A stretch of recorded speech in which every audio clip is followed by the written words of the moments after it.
This boy's torment began simply because he was too handsome.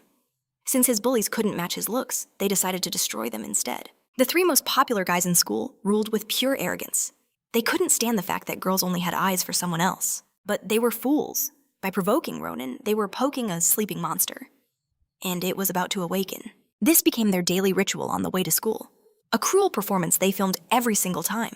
They'd mock him saying, "This is how a good puppy should act," perfectly obedient. Later in the cafeteria, Ronin was an island of isolation. Students avoided him, terrified that just being near him would make them the next target. For the solitary Ronin, a strange medicine was a daily necessity. One of the bullies kicked his hand, sending the pills scattering. They sneered, asking if it was a drug to make it grow bigger. For a split second, rage surged through the main character. A flicker of killing intent that made the bullies freeze in their tracks. But something deep inside Ronin held him back.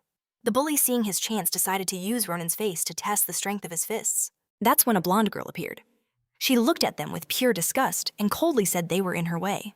The leader, who dreamed of being Luna's boyfriend, immediately apologized and dragged his crew away. After they left, the girl stared at Ronin. She wanted to know why he was so pathetic.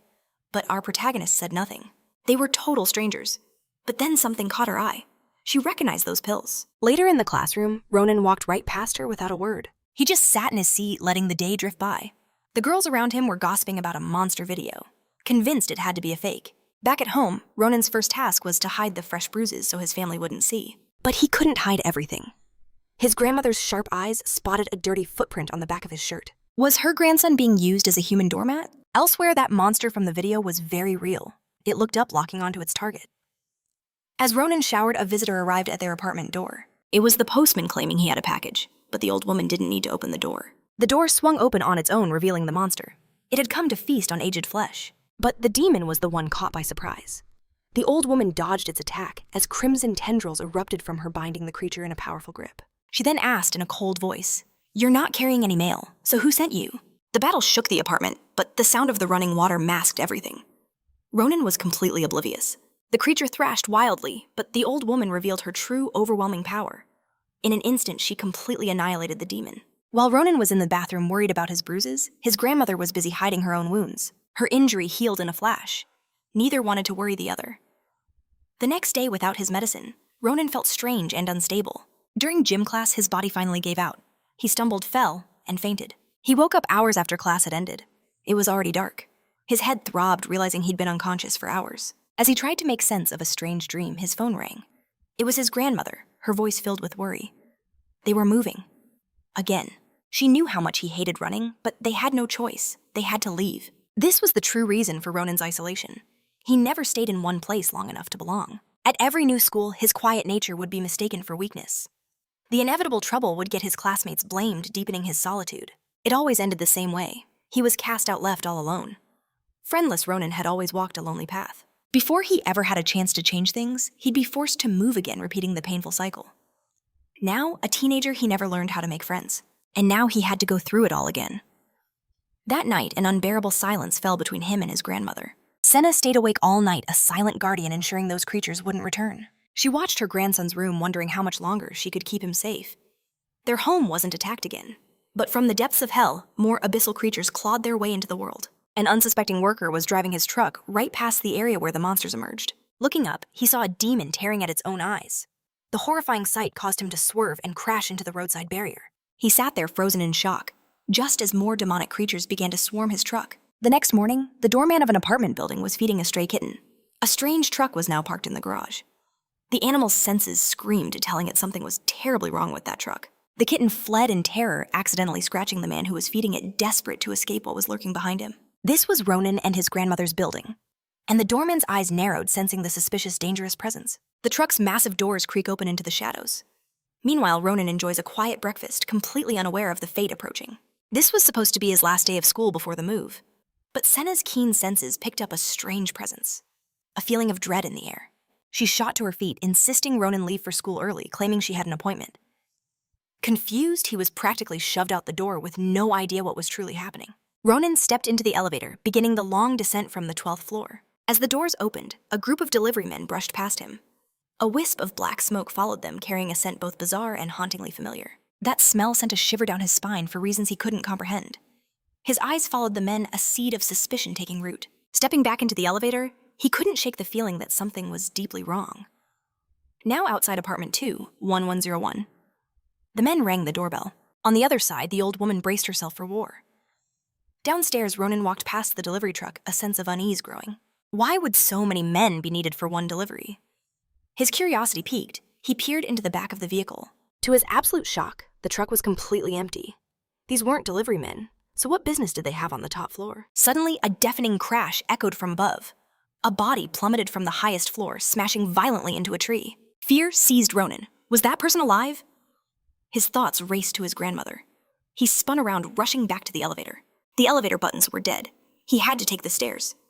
He burst through the stairwell door, his heart pounding as he raced up the flights. Inside his home, a battle was raging. The fake delivery men revealed their monstrous forms.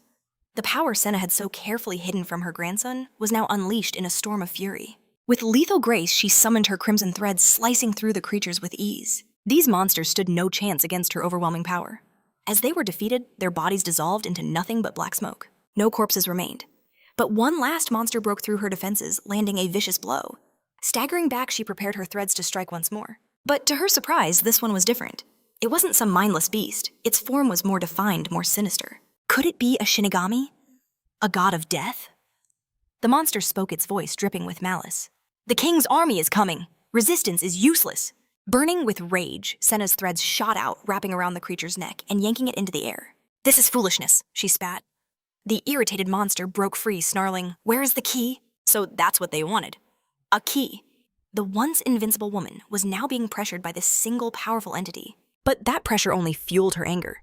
In a flash of brilliance, she outmaneuvered the monster, binding it from behind with her threads. Her threads bit deep into its flesh as she demanded, "Who is this king?" At that very moment, Ronin finally reached his floor, his lungs on fire, his heart about to burst. He reached for his front door, desperate to get inside, but an invisible force pushed back, stopping him cold. His grandmother. She was using her power to keep him out to protect him. But that moment of distraction was a fatal mistake. The demon's hand shot forward, piercing straight through Senna's chest as Ronin pounded on the door. Even with a mortal wound, her fury was absolute. Senna roared, retaliating by tearing the creature's entire arm from its socket. The monster stared in shock, a horrifying realization dawning on it. The key wasn't an object. It was the child behind the door. As the truth was exposed, Senna's power exploded. Confirming the demon's suspicion, she grabbed its head and declared, "Anyone who knows too much must die." Far below the building's doorman noticed something strange. Fresh blood dripping from the leaves of a tree. At the apartment door, another monster ambushed Ronin from behind. Inside, his grandmother stood victorious but gravely wounded. The door suddenly burst open, and the monster dragged Ronin inside, holding him hostage. Senna's face was grim. "Is this child important to you?" the creature mocked. Her voice was a whisper. "Let him go, and I will go with you." The monster cackled, knowing it couldn't trust her word. It tightened its grip, threatening to crush Ronin's throat. For the first time, Ronin witnessed his grandmother's incredible power. But he also saw something he had never seen before: hesitation in her eyes. The monster exploited that hesitation, severing Senna's arm in one swift motion. Ronin screamed in despair, lunging forward and biting the creature with all his might. With a roar of pain, the beast flung Ronin across the room. He slammed hard against the wall, the breath knocked out of him. Seeing her grandson hurt, Senna's composure shattered. She ran toward him, her guard completely down. It was the opening the monster needed. It lunged, impaling her right in front of Ronin's eyes. Panicked, Ronin tried to defend her, only to be pierced through the chest as well. The creature had eliminated them. It had won. But then it felt a new aura rising, an energy infinitely more powerful than before. It turned back and saw the armless woman, her presence utterly transformed. She raised her remaining hand, and thousands of red threads erupted from her body, binding the demon from all sides. As she closed her fist, the threads compressed and the creature was torn to shreds. Wounded and bleeding on the floor, Ronin watched in absolute terror. His grandmother was wielding a power that was truly terrifying, but it didn't matter. They were both dying. There was no time to understand the nightmare he had just witnessed. His consciousness shatters, and his mind is flooded with visions of monsters and abyssal beasts darkening the sky. He witnesses a terrible war waged between these creatures and unearthly warriors. Knights who bore the very same crests he saw on his grandmother Senna. Could these be memories from another life? He sees Senna fleeing through this chaotic land, clutching something precious before she leaps into a swirling abyss, never to be seen again. In an endless void, Ronin is bombarded by memories that are not his. And then fragments of his own past begin to surface. He remembers he wasn't always this weak, this cowardly. As a child, he possessed the fire to fight back when wronged. A memory flashes of a mother scolding him for striking her son. But Ronin knew he was only defending himself. Their departure left him with a crushing sense of loneliness, a chilling realization that no one in the world would protect him. He sees Senna holding him in her arms, her gaze fixed on the wound on his back. With eyes burning with tears and resolve, she makes a final desperate choice for her beloved grandson. As she begins a ritual, Senna whispers that ruthless rebels still dominate the land. A gateway to that world crackles with energy, threatening to tear open once more. Manifesting her power, she declares she has no other choice. She will return the weapon she sealed away from the young prince, and cast him onto that bloody battlefield all alone. A crimson flame ignites in her hand, which she then plunges into her grandson's fragile body. This power, Senna whispers, is your destiny. The chains that bound his potential, shatter, and unimaginable power floods his system. But when she reaches for him one last time, his body can't withstand the surge. This is her tragic farewell. Goodbye, my precious grandson. I love you. Sometime later, maybe hours or days, Ronin's eyes flutter open. He awakens to an empty house, his grandmother nowhere in sight.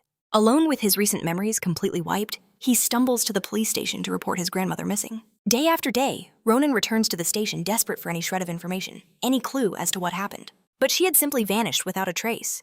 He tries to explain to the officers that a monster was responsible, that she was dragged away by some terrifying creature. The police dismiss his story as a cruel joke, warning him not to play games with such a serious matter. Burning with frustration at not being believed, he drags himself home each day. He tries to sleep, but the memories offer no escape. Terrifying nightmares of that day assault his mind, blurring the line between a horrible dream and a devastating reality. Since then, sleep has become his enemy. Weeks bled into one another. His daily visits to the police station had become a hollow, painful routine. Eventually, he is summoned to the principal's office and ordered to return to his classes. A classmate is stunned to see him after so long, asking if he's all right. In that instant, a chilling premonition crawls up Ronin's spine. Later during gym class, the weakest student on the field suddenly explodes with speed.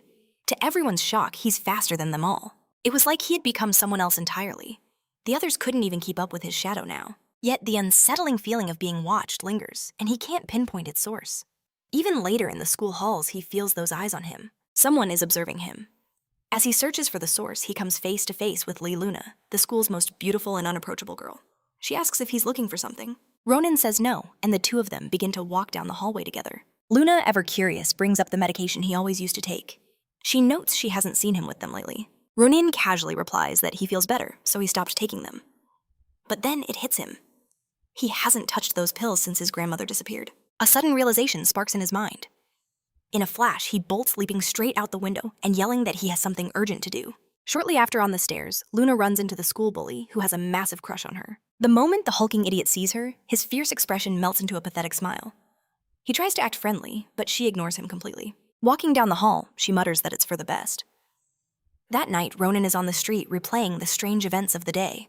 There's no denying it, his body feels different, stronger. Across the street, his eyes land on Luna working a part-time job. He never knew she worked so close to his home. He wonders for a moment if he should go over and say hello. However, his attention is drawn to an elderly woman behind him, collecting cardboard for recycling. Moved by kindness, Ronin offers to help her. There was something about the old woman that reminded him of his own grandmother. He found himself staring, an embarrassed blush creeping up his neck. Quickly looking away, he finishes helping and leaves. At the same time, the delinquents from his class storm into the store where Luna works. The girl's expression immediately turns to ice. She clearly dislikes these thugs. They demand to buy drinks and cigarettes, so she asks to see their IDs. The punks scoff, thinking their reputation is enough. Furious, the leader threatens that he'll deal with her later if she doesn't comply. His friend quickly pulls him back, warning that the school's top bully likes her. If he lays a hand on her, he's a dead man. Thrown out of the store, empty-handed, the blonde leader seethes with anger. Just then, his friend's attention is caught and he points toward the helpless old woman. Some local delinquents corner an old woman, flashing cash, and demanding she buy them liquor and cigarettes. But despite her hardships, the woman holds her ground, refusing to help kids go down the wrong path. Her refusal infuriates them. They mock her poverty, insisting she should just be grateful for the money. Just then, Ronin witnesses their cruelty, and a fire ignites within him. He steps in immediately, shielding the woman and telling her to get to safety. With her gone, the punks turn on him. "Who do you think you are?" they sneer. "Is that old hag your grandma or something?" That's when Ronin sees it, the cardboard she'd painstakingly collected now trampled and worthless. Pure rage floods his vision. The bullies just laugh, finding it hilarious that this weakling dares to be angry. They drag Ronin into a dark alley, promising to teach him a lesson he'll never forget. They slam him to the ground. While one rains down brutal kicks, the other acts as a lookout, making sure no one interrupts. Ronin took the beating, but with every impact, something inside him began to shatter. As a final kick connected with his head, the bully felt a sudden, sickening resistance. In a flash, Ronin's hand shot out, grabbing the bully's ankle and squeezing with impossible force until it snapped. The lookout rushes over at the sound of the blood-curdling screams, demanding to know why he's hurting his friend. But Ronin seems lost, as if he's not in control of his own body. Stunned by his own terrifying strength, he flees into the night, his mind racing. In a park near his home, memories of the night he was mortally wounded, but somehow survived, come flooding back. And now this overwhelming surge of power? It was an impossible feeling, as if he had become invincible. The next morning, Ronin walked into school a different person. He walks into his classroom, only to find yesterday's bullies are his classmates. The red-haired punk is still trying to process what happened. The bully marches up to Ronin's desk, demanding an explanation, furious that the loser is now ignoring him. "My friend's in the hospital because of you," he shouts, drawing the attention of the entire class. Being ignored pushes him over the edge. "Are you asking to die?" Just then, another student bravely steps in, explaining that Ronin is going through a hard time. "His grandmother is missing, please just leave him alone." But the bully is enraged, slamming the desk. "Who the hell are you to tell me what to do?" In that instant, an icy fury overtakes Ronin. He lifts his head, and his cold, empty gaze locks onto the bully, who feels his very soul begin to freeze. It was a killer's stare. A paralyzing fear rooted him to the spot. It felt like Ronin could end his life with just that look. The bully musters what little courage he has left, and retreats in terror as his friend realizes Ronin has changed completely. This was not the same person. He now had the courage to face down his tormentors. That night, a man is walking his dog when the animal suddenly goes wild, sensing someone sprinting past. But its aggression instantly turns to fear, and it whimpers. After a long run, Ronin arrives at his destination, a derelict abandoned building. He heads inside, determined to test the limits of his newfound power. The rooftop seemed like the perfect place. Up there, heavy steel beams lay scattered about. He pulls down his hood, letting the moonlight wash over him. Spotting a massive beam nearby, he forms a plan to move something that should be physically impossible for any human. He puts every ounce of his strength into it, but it doesn't even budge. For a moment, he hopes maybe it was all in his head that he was still normal. But when he looks down, he sees a perfect handprint dented into the solid steel. He tries again, pushing harder this time as strange marks begin to glow on his neck. With a final earth-shattering effort, the beam lifts from the ground. His true power had finally awakened. He raises the massive bar over his head, holding it effortlessly with a single hand. A strange light shone from his eyes. He had no idea what was happening to him. The following day at school, the student with the broken leg hobbled into class. His classmates swarmed him, asking if he got mugged or what could have happened. His friend pulled him aside, desperate to know the truth. "Did you seriously kick a wall or something?" The injured bully just stared at the protagonist in silence. His friend grew impatient, shouting for an answer. "Keep your voice down," he whispered frantically. "He might hear us." He quickly changed the subject, pretending he needed to study. But his friend knew he never studied. Something was seriously wrong. The book was even upside down. He couldn't shake the memory of what he'd seen that night. There was something terrifying and inhuman in the protagonist's eyes. Later during the lunch rush, a bald-headed bully looms over some nerdy students, declaring they have far too much food. He tells them to share, then plops down with his crew, surrounded by a mountain of stolen chicken cutlets. Selfishly, he announces the entire hall is just for him. He then spots the girl he likes entering the cafeteria and waves her over to his table. "You're too skinny," he says with a grin. "You should eat more and put on some weight." But his gesture is met with a cold shoulder as she walks right past him. The idiot is left completely frozen.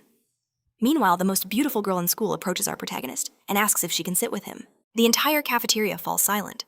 Not only did she choose to sit with him, but she's acting incredibly friendly towards the school's quietest student. Across the room, the humiliated school bully radiates an aura of pure, unadulterated hatred. After lunch, the bully cornered his crony, demanding to know how some weakling managed to shatter his leg. He refused to believe it, that nobody could suddenly become a monster. But his friend insisted something was terrifyingly wrong, that it wasn't natural. He slammed his fist against the wall in pure rage. It was impossible. People don't just transform overnight. Had that loser gone completely insane? As the gossip swirled, a cold voice cut through the noise. How utterly childish. That voice belonged to Luna, her expression dripping with disdain. This is just pathetic. When he was weak, you all kicked him around. Now that he has power, you're terrified. She stared them down. Just be honest and admit it. He brushed off her taunts with a smirk, claiming her jokes were amusing. That loser was just bluffing. Soon he'd personally remind him of his place at the bottom. Luna's voice was like poison. Then prove it. Show everyone who's really on top. The challenge was laid bare. The bully scoffed, insulted by the very comparison. But she stepped closer, her eyes piercing his. Be honest, you're scared. It's okay to admit it. She leaned in, whispering that she understood his fear.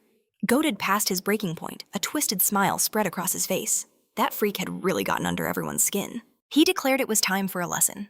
A little therapy session to put that loser back in his cage for good. Later that day, a message hit our protagonist's phone. It was from Luna. Back gate after school. The warning was clear. Show up or the torment would never end. Word of the challenge spread like wildfire. The school was buzzing with anticipation. The showdown was officially on. Phones lit up across campus as everyone craved the drama. A secret hope flickered through the crowd. Could this be the day the tyrant finally falls? But unlike before, our protagonist felt no fear, only a profound sense of annoyance. At 6 p.m. sharp, he arrived at the designated spot. The bully was already there, cracking his knuckles. Looks like the punching bag is ready for his lesson. The growing crowd placed their bets arguing over the outcome. But in reality, no one truly believed the loser stood a chance. The bald tyrant yawned, glad for a chance to cure his boredom. He taunted Ronin. Try not to be boring. At least last a while before I break you. Ronin's response was a deathly silence. His icy gaze said it all, and his clenched fist promised pure destruction. The crowd grew restless, their cheers fueling the bully's enormous ego.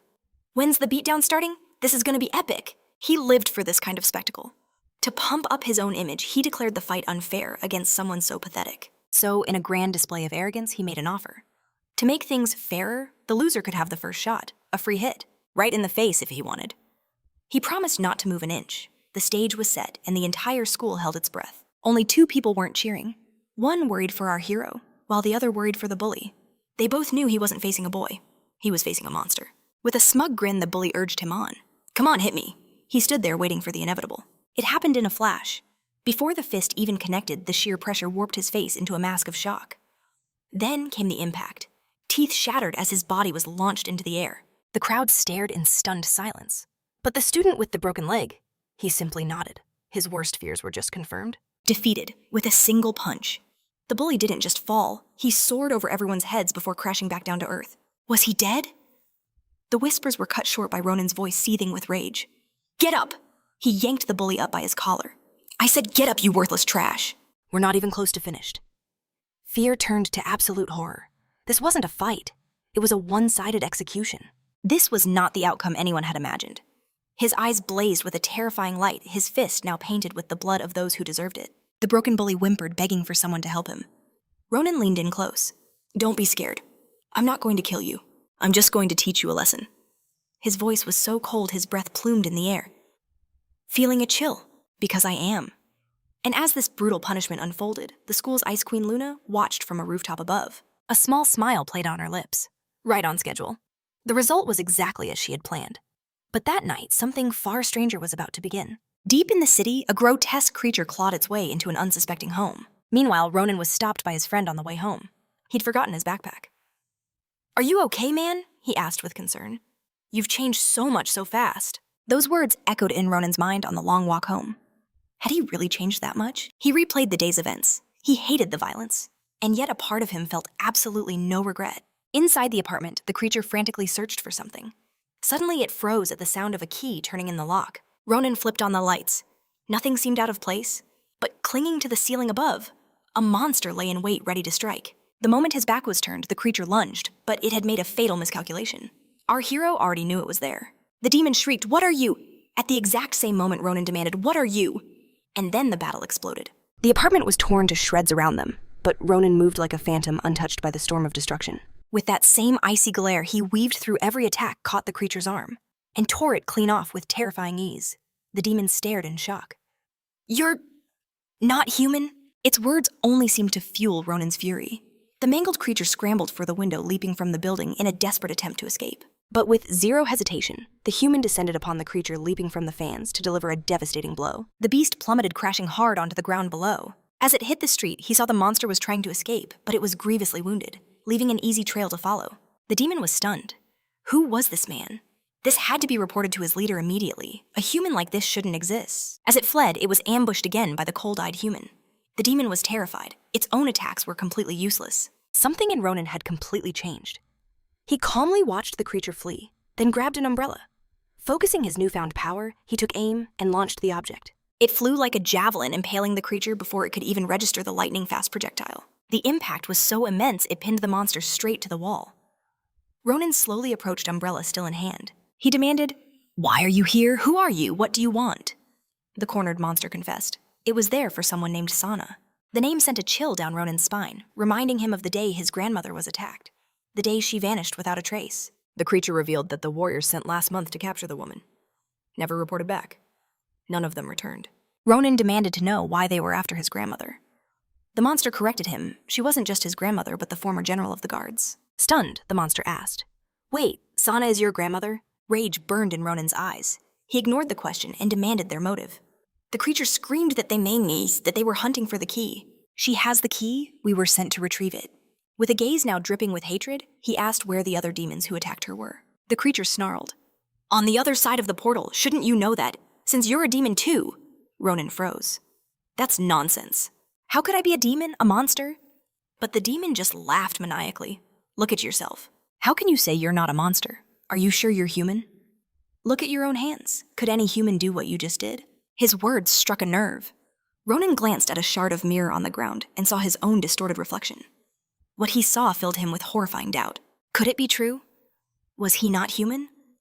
What was happening to him? The question echoed in his mind. Am I a monster? But in that moment of distraction, the creature seized its chance and vanished. Ronin didn't even notice it was gone. A man walking home from work, tired and soaked from the rain, wondered why someone was standing there without an umbrella. He was startled by the strange sight, but the demon was long gone, having escaped into the sewers.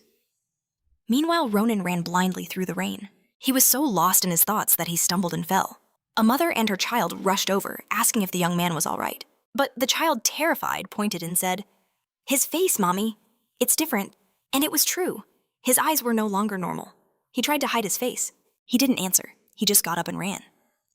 Far away in the underworld, abyssal creatures and storm rays tore through the skies. This was the realm beyond the portal, the demon world. The injured creature had finally made it back with news. The first scout to return with information. A demon lord commanded him to report his findings to their leader. The monster reported that Sana was dead. There was no trace of her in the human world. But he had found a boy, a young man who bore the traits of that infamous traitor. The leaders questioned why he didn't bring the boy back with him. The scout shamefully admitted that it was impossible. The power gap between them was just too massive. He was defeated by a mere human. But the demon insisted he wasn't human. His aura was colder than even the most powerful demons. Hearing this, the figure before him finally showed interest. This was the demon General Qin. He stepped closer, asking if the report was accurate. The monster swore it was the truth, that he would never dare lie to his general. It felt as if his very body was set ablaze by the boy's icy aura. Hearing this, the general simply executed the demon on the spot. His cold red eyes showed no mercy, striking down a faithful servant for returning with unacceptable news. The act terrified even his most loyal guard. The demon general spoke. "Never repeat those words again. An aura so cold it burns like fire. That is pure nonsense." Finally, the true ruler sitting on the throne began to reflect on the messenger's dying words. A cold fire, and the trail of his missing son. A dreadful realization dawned on him. The descendant of the first king is alive. Since the dawn of time, humans and monsters have been locked in endless war. The abyssals have clashed with humanity since medieval times. At one point, the breach between the two worlds widened, and countless lives were lost in a sea of blood. But then suddenly, every passage to the human world was sealed shut after a great war. Millennia have passed since then.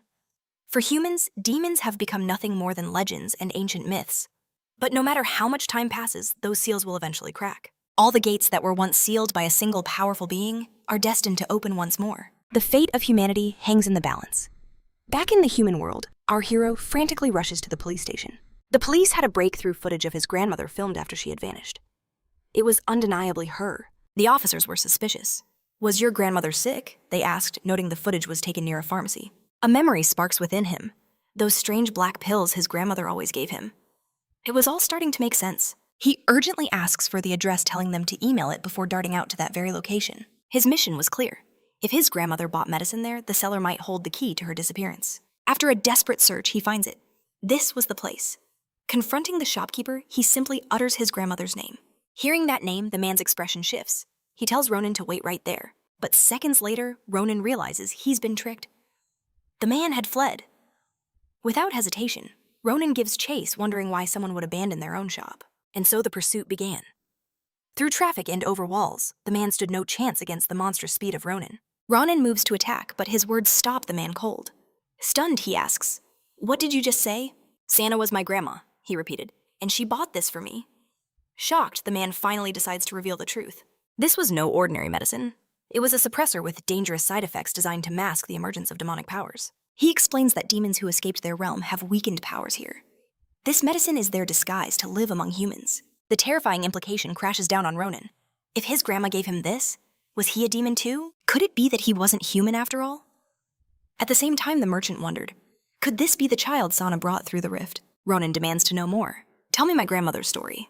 The man reveals that Sana was a legend, the greatest warrior of the demon kingdom, the general of the royal guard who served the empress herself. But one day, an act of unthinkable betrayal occurred, one that defied the heavens. The king's own brother Kum raised a rebel army and invaded the palace, beginning an age of terror. Those who tried to protect the king were reduced to ashes. In the end, both the king and queen fell. Kum slaughtered thousands of his own brother's followers to seize the throne. Only a handful of survivors loyal to the old king escaped, fleeing to the human world to hide in the shadows. For centuries, these demons have lived among humans. After years in hiding, Sana finally found him. Kum had sent assassins to hunt them all down, and the old man had mistaken the boy for one of them. Is that why you ran? Ronin asked. The answer was a grim yes. The old man confesses he is also a fugitive demon. He knew their enemies were after something Sana possessed, so he grew worried when she stopped coming. He had no idea what happened to her. With a trembling voice, he asks, did something happen to her? The question pierces Ronin's heart as he delivers the news his beloved grandmother is dead. He then warns the man that their enemies will never give up. They will continue to send hunters, and their primary target is now the protagonist himself. A burning rage fills Ronin. In the end, all of this suffering was because of him. Later, standing atop a building, he questions his very existence. Human or demon? It didn't matter anymore. They had taken the most valuable thing in his life. He would hide no longer. They will all pay with their lives. That is the only thing that matters now. Meanwhile, in the demon world, a search party returns empty-handed. Not a single soul came back alive. The passage of death had earned its name. Two demons sneer at human arrogance. They think that just because the passage is closed, they are safe. They declare with confidence that once the passage is open, they will conquer the human world without a single loss. The black-haired demon with red eyes theorizes that Sana must have left the key to this passage with the fallen king's long-lost son. The current demon king realizes this child is their golden opportunity. He gives the order, find that child no matter the cost. Back at Ronin's house, he sorts through his grandmother's things, each object a cherished memory. A photograph of the two of them catches his eye. He vows that no matter where she came from, she will always be special to him. Tucking the photo into his coat, he promises she'll always be the same grandma he's always loved. His first day back at school after the epic confrontation with the bald bully, rumors were flying that he had defeated the tyrant everyone hated. And just like that, the same people who ignored him were now trying to be his friends. Ronin can't understand the sudden change. The one boy who was always friendly with him explains that things are different now. No one ever had the courage to face him, the boy said. But now we'll never have to see Sang-chun again thanks to you. Just then, the most beautiful girl in school approaches, telling Ronin that she wants to meet him after school. Our hero scoffs, asking why he should bother. But his friend practically forces him to agree to the meeting. He even claps him on the back, celebrating. For a moment, Ronin's life feels normal. Just a regular student, maybe even about to get a girlfriend. Elsewhere, the bald-headed tyrant is fuming. He unleashes his rage on his lackeys, demanding to know why the whole school is whispering. How dare they spread rumors of his humiliating defeat? A flunky nervously asks, if they're going to get revenge on the main character. A dark shadow crosses the bully's face. You got a problem with that, he snarls. His cronies immediately back down. The bald-headed menace then declares, a dog that bites its owner must be put down. Their cowardly plan was to corner Ronin's only friend. They claimed they just wanted to meet Ronin and apologize. But when his friend refused, a sharp slap echoed through the hall. Irritated, the vile bully leans in. Are you sure about that? He delivers a few brutal arguments to the gut, trying to beat him into submission. As he raised his hand for the final humiliating blow, something completely unexpected happens. Ronin's friend, pushed to his limit, fights back. He unleashes a desperate counterattack, aiming straight for the bully's face. He was done being a punching bag. Being defied again sends the bully into a blind rage. He retaliates with overwhelming force against the now defenseless student. At that very moment, Ronin sat in class lost in thought about the demon world. Then it hits him. His friend has been gone for way too long. He also notices the bullies are missing from their seats. Fearing the worst, he goes to look for him, but just then his friend stumbles back into the room. Despite his battered appearance, he puts on a brave face, claiming he was just skipping class. He desperately tries to hide the truth, knowing full well their invitation to meet is a trap. But Ronin presses him, sensing the lie. His friend finally caves, admitting he fought them. It was nothing, he insists. I even landed a punch on that bald jerk. Hearing this, a fire ignites within Ronin. He decides to go meet them himself against his friend's pleas. He knows it's exactly what they want. But this isn't about him. This is about making sure they never lay a hand on an innocent person again. His friend tries to stop him, but then looks at him with newfound respect. He admits that Ronin has changed him. Because of you, he says, I realized I have to fight back or I'll always be a victim. And for that very reason, he declares with a shaky smile, he's going to get stronger too. No more being a punching bag. His friend might be smiling, but Ronin sees the terror behind his eyes. He knows the kind of fear that brands your soul. No one walks away from that unscathed. The feeling is utterly suffocating. Just then, Luna, the girl from class, appears. She reminds him they were supposed to talk after school. But Ronin cuts her off, saying something more important came up.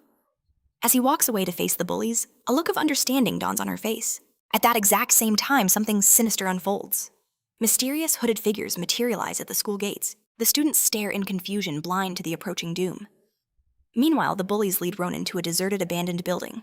If you're not a coward, follow us, they taunt him. Inside, Ronin is ready for a confrontation.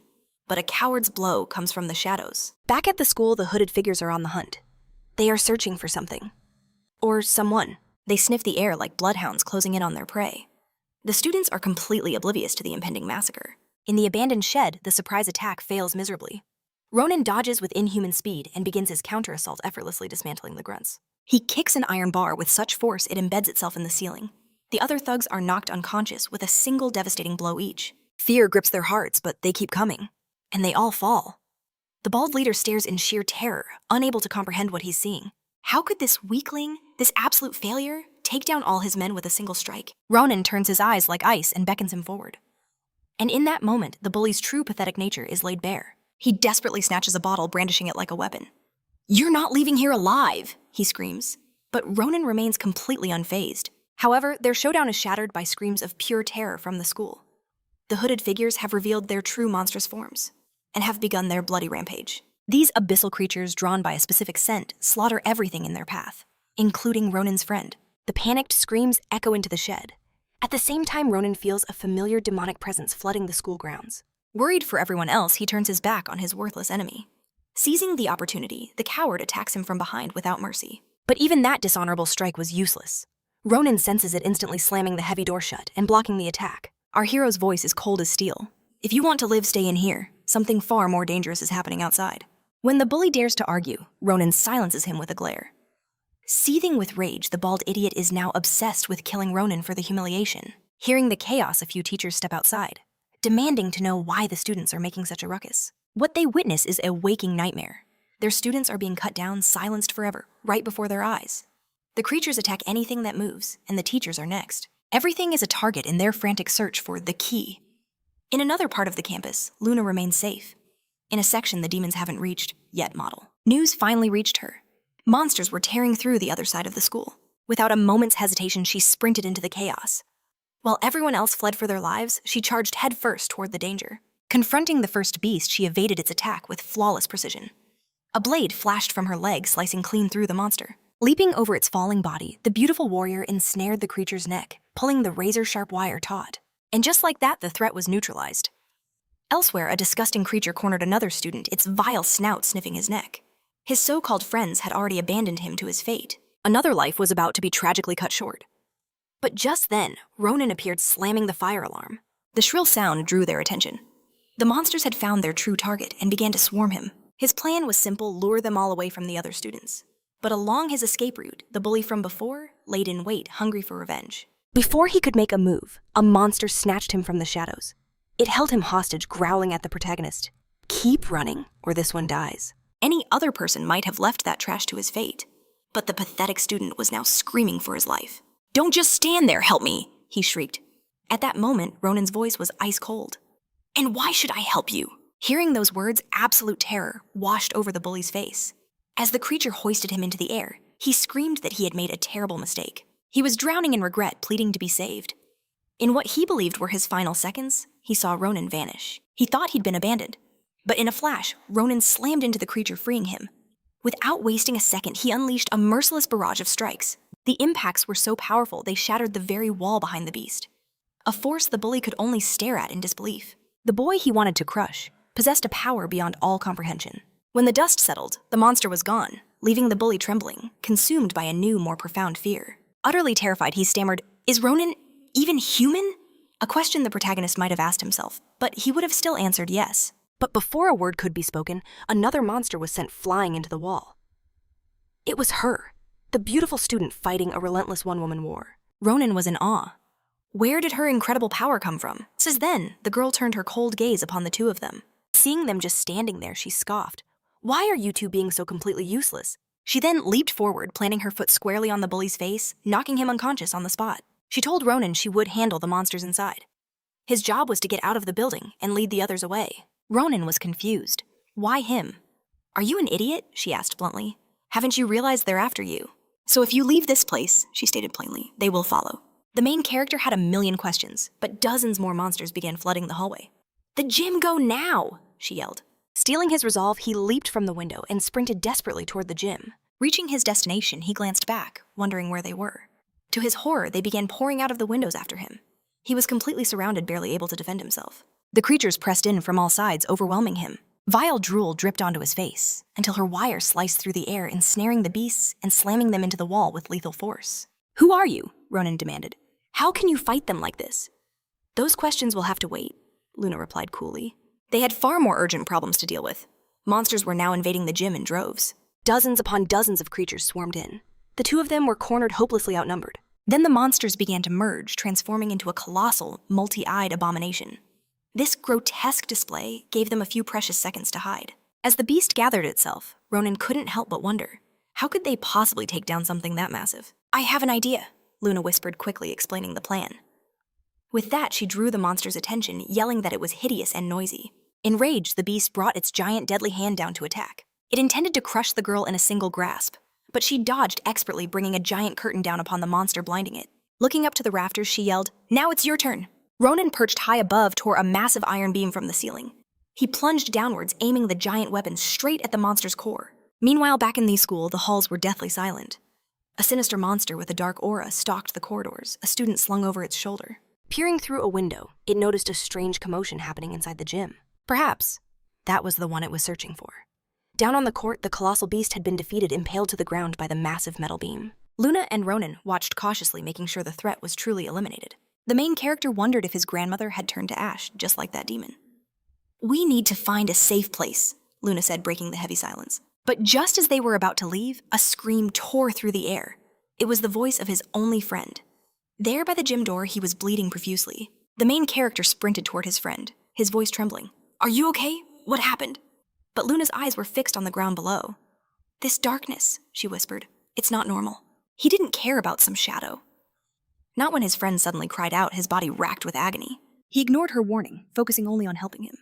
But just as the girl had predicted, something terrible happened. A monstrous shadow loomed up behind them, a demon ready to strike. The horrifying creature pierced its giant claw straight through both of the boys. Luna shrieked Ronin's name in terror, but it was too late. They both collapsed to the ground. This was it. They were going to die. This chilling despair. It was the same feeling he had the day he lost his grandmother. Was he fated to suffer this again? To lose someone precious right before his eyes? As Luna's screams faded into the background, memories flooded his consciousness. He could see his grandmother's smiling face, remembering all their happy days together. Every single one of those moments had warmed his heart. On his birthday, his only wish was to live happily with his grandmother forever. But now those beautiful memories had twisted into a terrifying nightmare. His grandmother was no longer of this world. All of his happiness had vanished. He tried to reach for her arm just one more time, but she dissolved into ash. Before fading completely, her last words echoed in his soul. Ronin, you must protect the entrances to the other world. Those memories that promise ignited a blazing rage within him. A hidden power he never knew he possessed erupted. Eerie blue flames exploded from his body, startling the demon and striking fear into Luna. In that instant, both the girl and the demon knew. This was not the same Ronin. With a single heavy step, he froze everything around him. His icy breath was a blizzard of pure frost, powerful enough to freeze the very souls of the foulest demons. After encasing the creature in a tomb of solid ice, he shattered it into a million pieces. With the threat eliminated, the power receded, and his world faded to black. Much later, he awoke in an unfamiliar place. His wounds had been treated, and the bed smelled surprisingly good.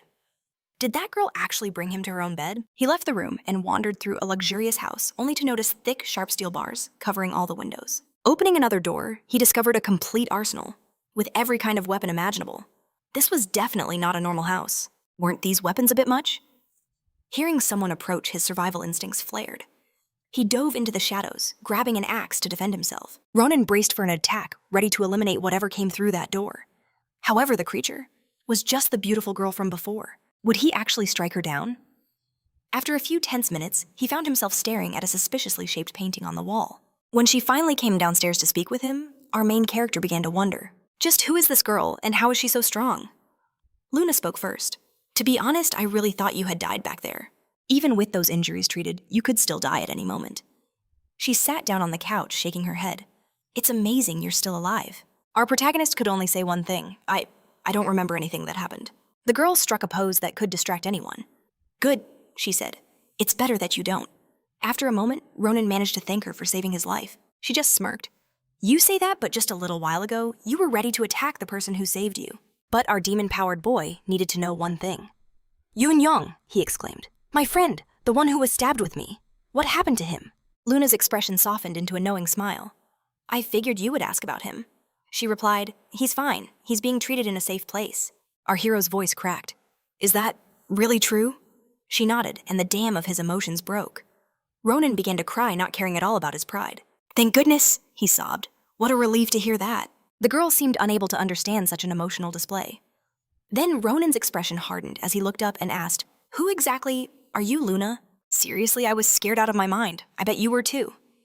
They stared at each other for a few seconds, the silence thick with tension. After a long, awkward pause, she suddenly stood up. I'm starving, she declared. How about a race before we eat? Ronin was completely speechless. Then she pointed at him. This is all your fault, you know. I haven't been able to eat since last night because of you. She stood up and prepared to walk away. The girl yelled, What are you doing? Where do you think you're going? Ronin replied. I can't just stay in a house with someone I don't even know. Luna immediately blocked his path. You're in a critical condition, she stated firmly. You can't leave. You have no idea if you'll even be alive tomorrow. If you really want to leave this house, she challenged, you'll have to get past me first. Furious Ronin swung at her, aiming a punch right for her face. The sudden movement sent a searing pain through his chest as his wound reopened. See, she said coolly, that's exactly what I'm talking about. She threw him to the floor with ease. Do you really think you can defeat me even when you're not injured? He could only lament from the ground, his voice filled with anguish. My grandmother died. My entire family is gone. And now everyone at school is hurt because of me. Luna looked down at him, her expression unreadable. Then, from this day forward, I will be your guardian. The declaration left our protagonist utterly astonished. For now, you're my guest, Luna announced. I was making us something to eat, but... At that moment, black smoke began to pour from the kitchen.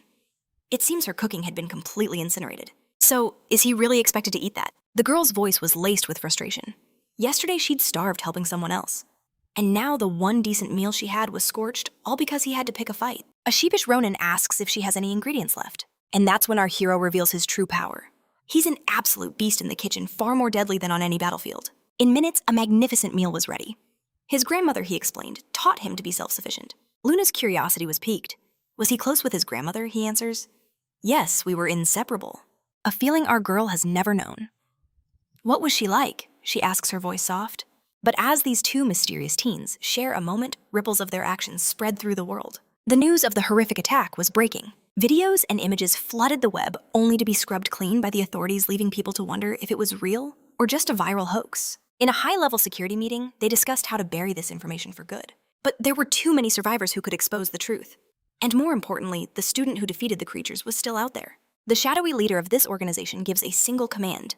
I want to meet this child, immediately. His interest is 100% captured, even without a name or a face. We then return to a much quieter, almost tender atmosphere. Ronin remembers his grandma as a woman with a heart of gold. Even when he was a difficult kid, she never once showed a hint of frustration. Just as it looked like he was about to share a painful memory, Luna cuts in, reminding him he's safe here. The words fluster him, and he abruptly says he has something to do. But the girl isn't letting him off that easy. Aren't you curious about what those things were? Ronin's mind flashes back. Luna seemed to know exactly what those creatures were.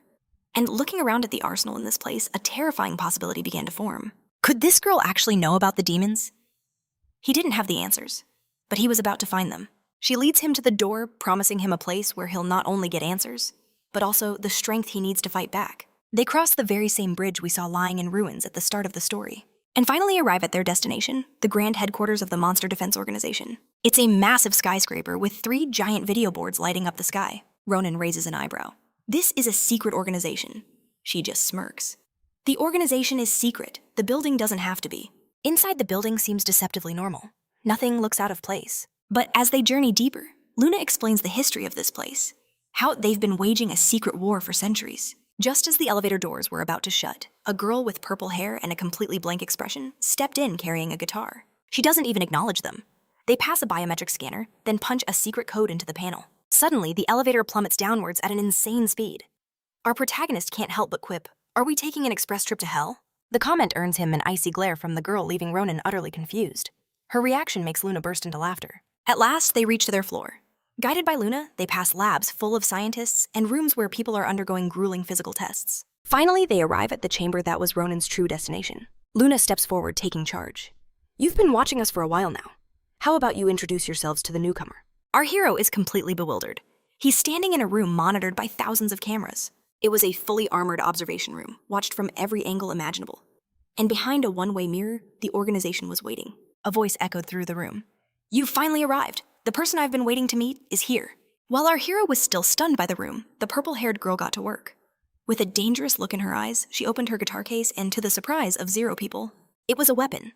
With terrifying skill, she began assembling the high-tech device. A cold dread washed over Ronin as he realized what was about to happen. Once she finished, she aimed it right at him. Our protagonist sensed the killing intent immediately, but it was Luna who cried out, shocked, "Aaron, what are you doing?" The girl? Aaron replied coldly, "I know exactly what I'm doing. Tell me, demon, why didn't you raise your guard when you saw my weapon?" Ronin had no idea what was happening, as Luna furiously insisted that this was not part of the plan. While the mysterious man observed from the shadows, Aaron declared it was Luna's fault. Then she pulled the trigger. The blast of energy whizzed past him, but not entirely, it grazed him ever so slightly. He had just passed his speed test, but Aaron wasn't finished. She unleashed a furious barrage of shots.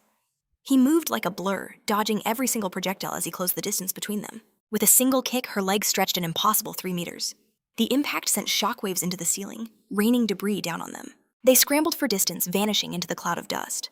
But from the smoke, a figure lunged, aiming a killer blow. The girl began to spin her weapon with deadly grace, clearing the air with a fearsome whirlwind. Her eyes burned with lethal intent. As her onslaught began, Ronin was forced to constantly evade his mind racing. Could he fight back? What if he lost control again? Would his demon power draw even more hunters ready to eliminate him for what he was? The base commander watched the duel with sharp eyes. "Incredible," he muttered. "His defensive instincts are flawless." But he couldn't understand the boy's hesitation. Faced with such raw aggression, Ronin refused to strike back, trapped by the weight of his own thoughts. His focus was shattered. Torn between attacking and defending, he was dangerously distracted. In that moment of weakness, the girl's surprise attack nearly found its mark. But Luna intervened, blocking the fatal blow. "Are you insane?" she roared. "What do you think you're doing?" The girl offered no reply. She simply wrenched her arm free and stalked away without a word.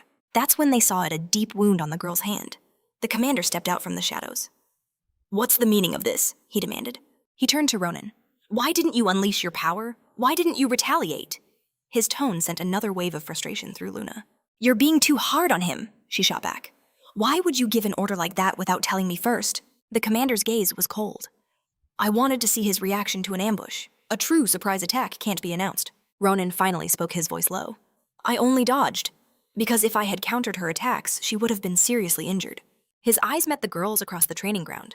"Of that," Ronin declared, "I am absolutely certain." The leader scoffed.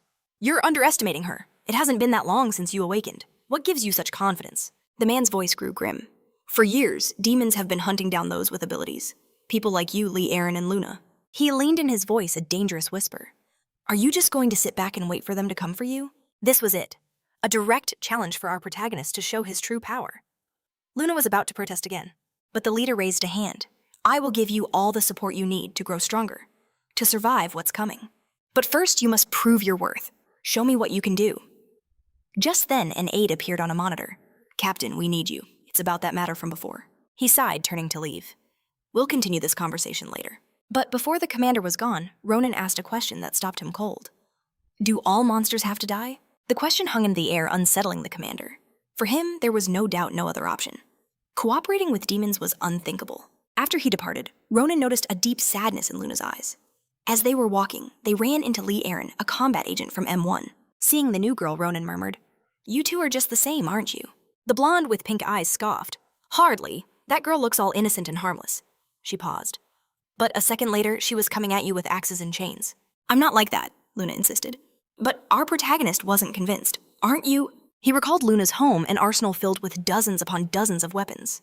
It was an argument even she couldn't deny. So she changed the subject. Whatever, she's the scary one here, not me. Her expression turned serious. For the record, I would have never accepted that order.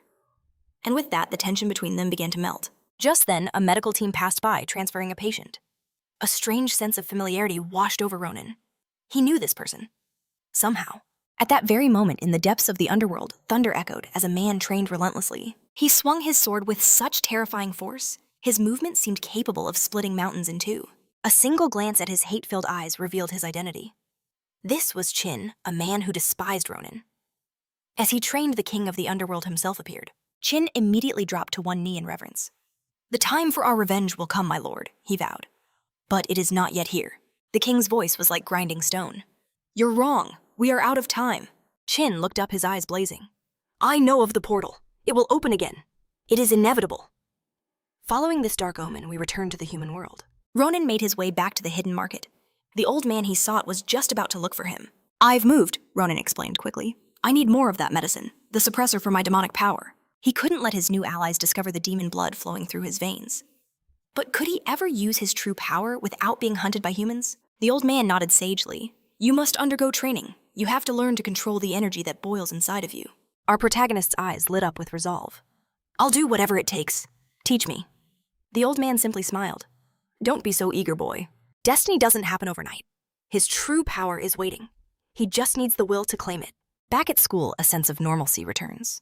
Ronin chats with a friend, relieved he's safe. They mention the campus is already being rebuilt from the ashes. But after school, a new life awaited Ronin. He was now living under the same roof as Luna. When he tries to slip out that night, Luna's sharp eyes catch him in the act. "Where are you going?" she asks, her voice full of suspicion. He answers vaguely, like a man with a dangerous secret. The truth was, he felt suffocated and just needed a moment to breathe. He senses her concern, but she quickly masks it with annoyance.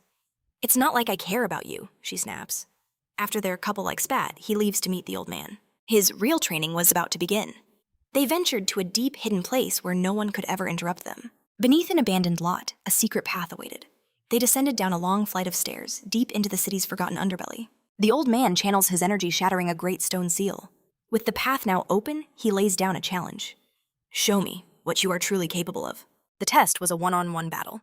The master readies his weapon, and Ronin barely evades the first lightning-fast strike. Ronin's eyes widen in shock. The old man's staff extends, glowing with an eerie green aura. He knew this was a lethal weapon. The master, who once seemed so frail, now moved with terrifying speed. A flurry of attacks rains down upon him, but Ronin manages to dodge every single one. This only pushes the old man to move even faster. But the master sees the truth. The boy only knows how to attack when consumed by rage. He's holding back, refusing to fight. Without a killer instinct, he'll never be a warrior. So the old man unleashes a ferocious assault, driving Ronin into a corner with no escape. Then came the unavoidable blow, a strike he had no hope of dodging. Yet, even cornered, he refused to retaliate. So, the master uses a different weapon words.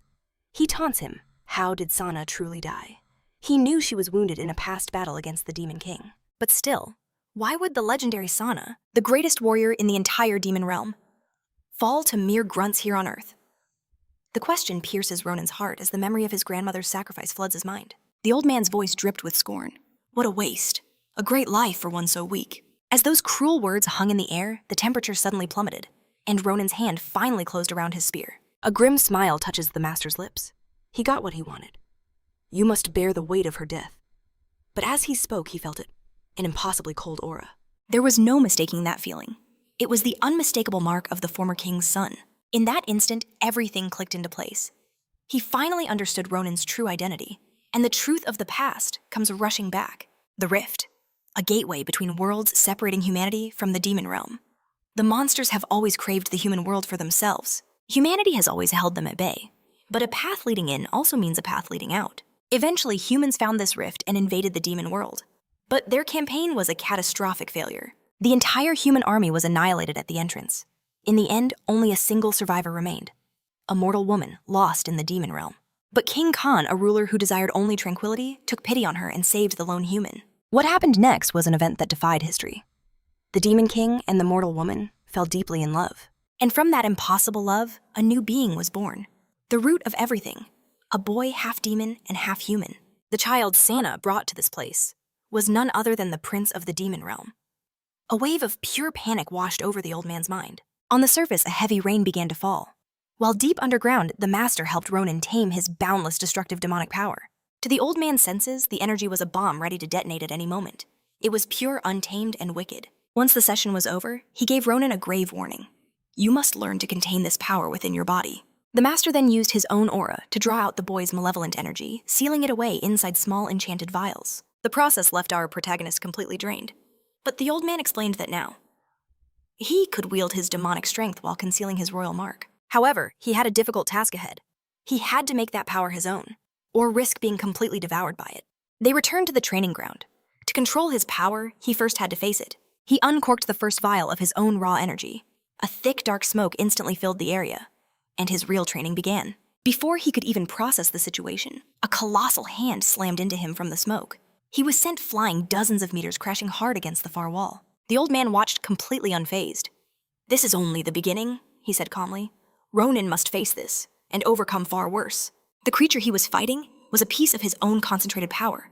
It was the living embodiment of his demonic self. From a single tiny vial, a monster of this size emerged. Ronin fought back desperately, but the beast was superior in every way. A direct hit left him on the verge of blacking out. Until this moment, Ronin never knew just how terrifying his own power truly was. Doubt began to creep into his heart. Could he really win against this thing? And if he lost, what then?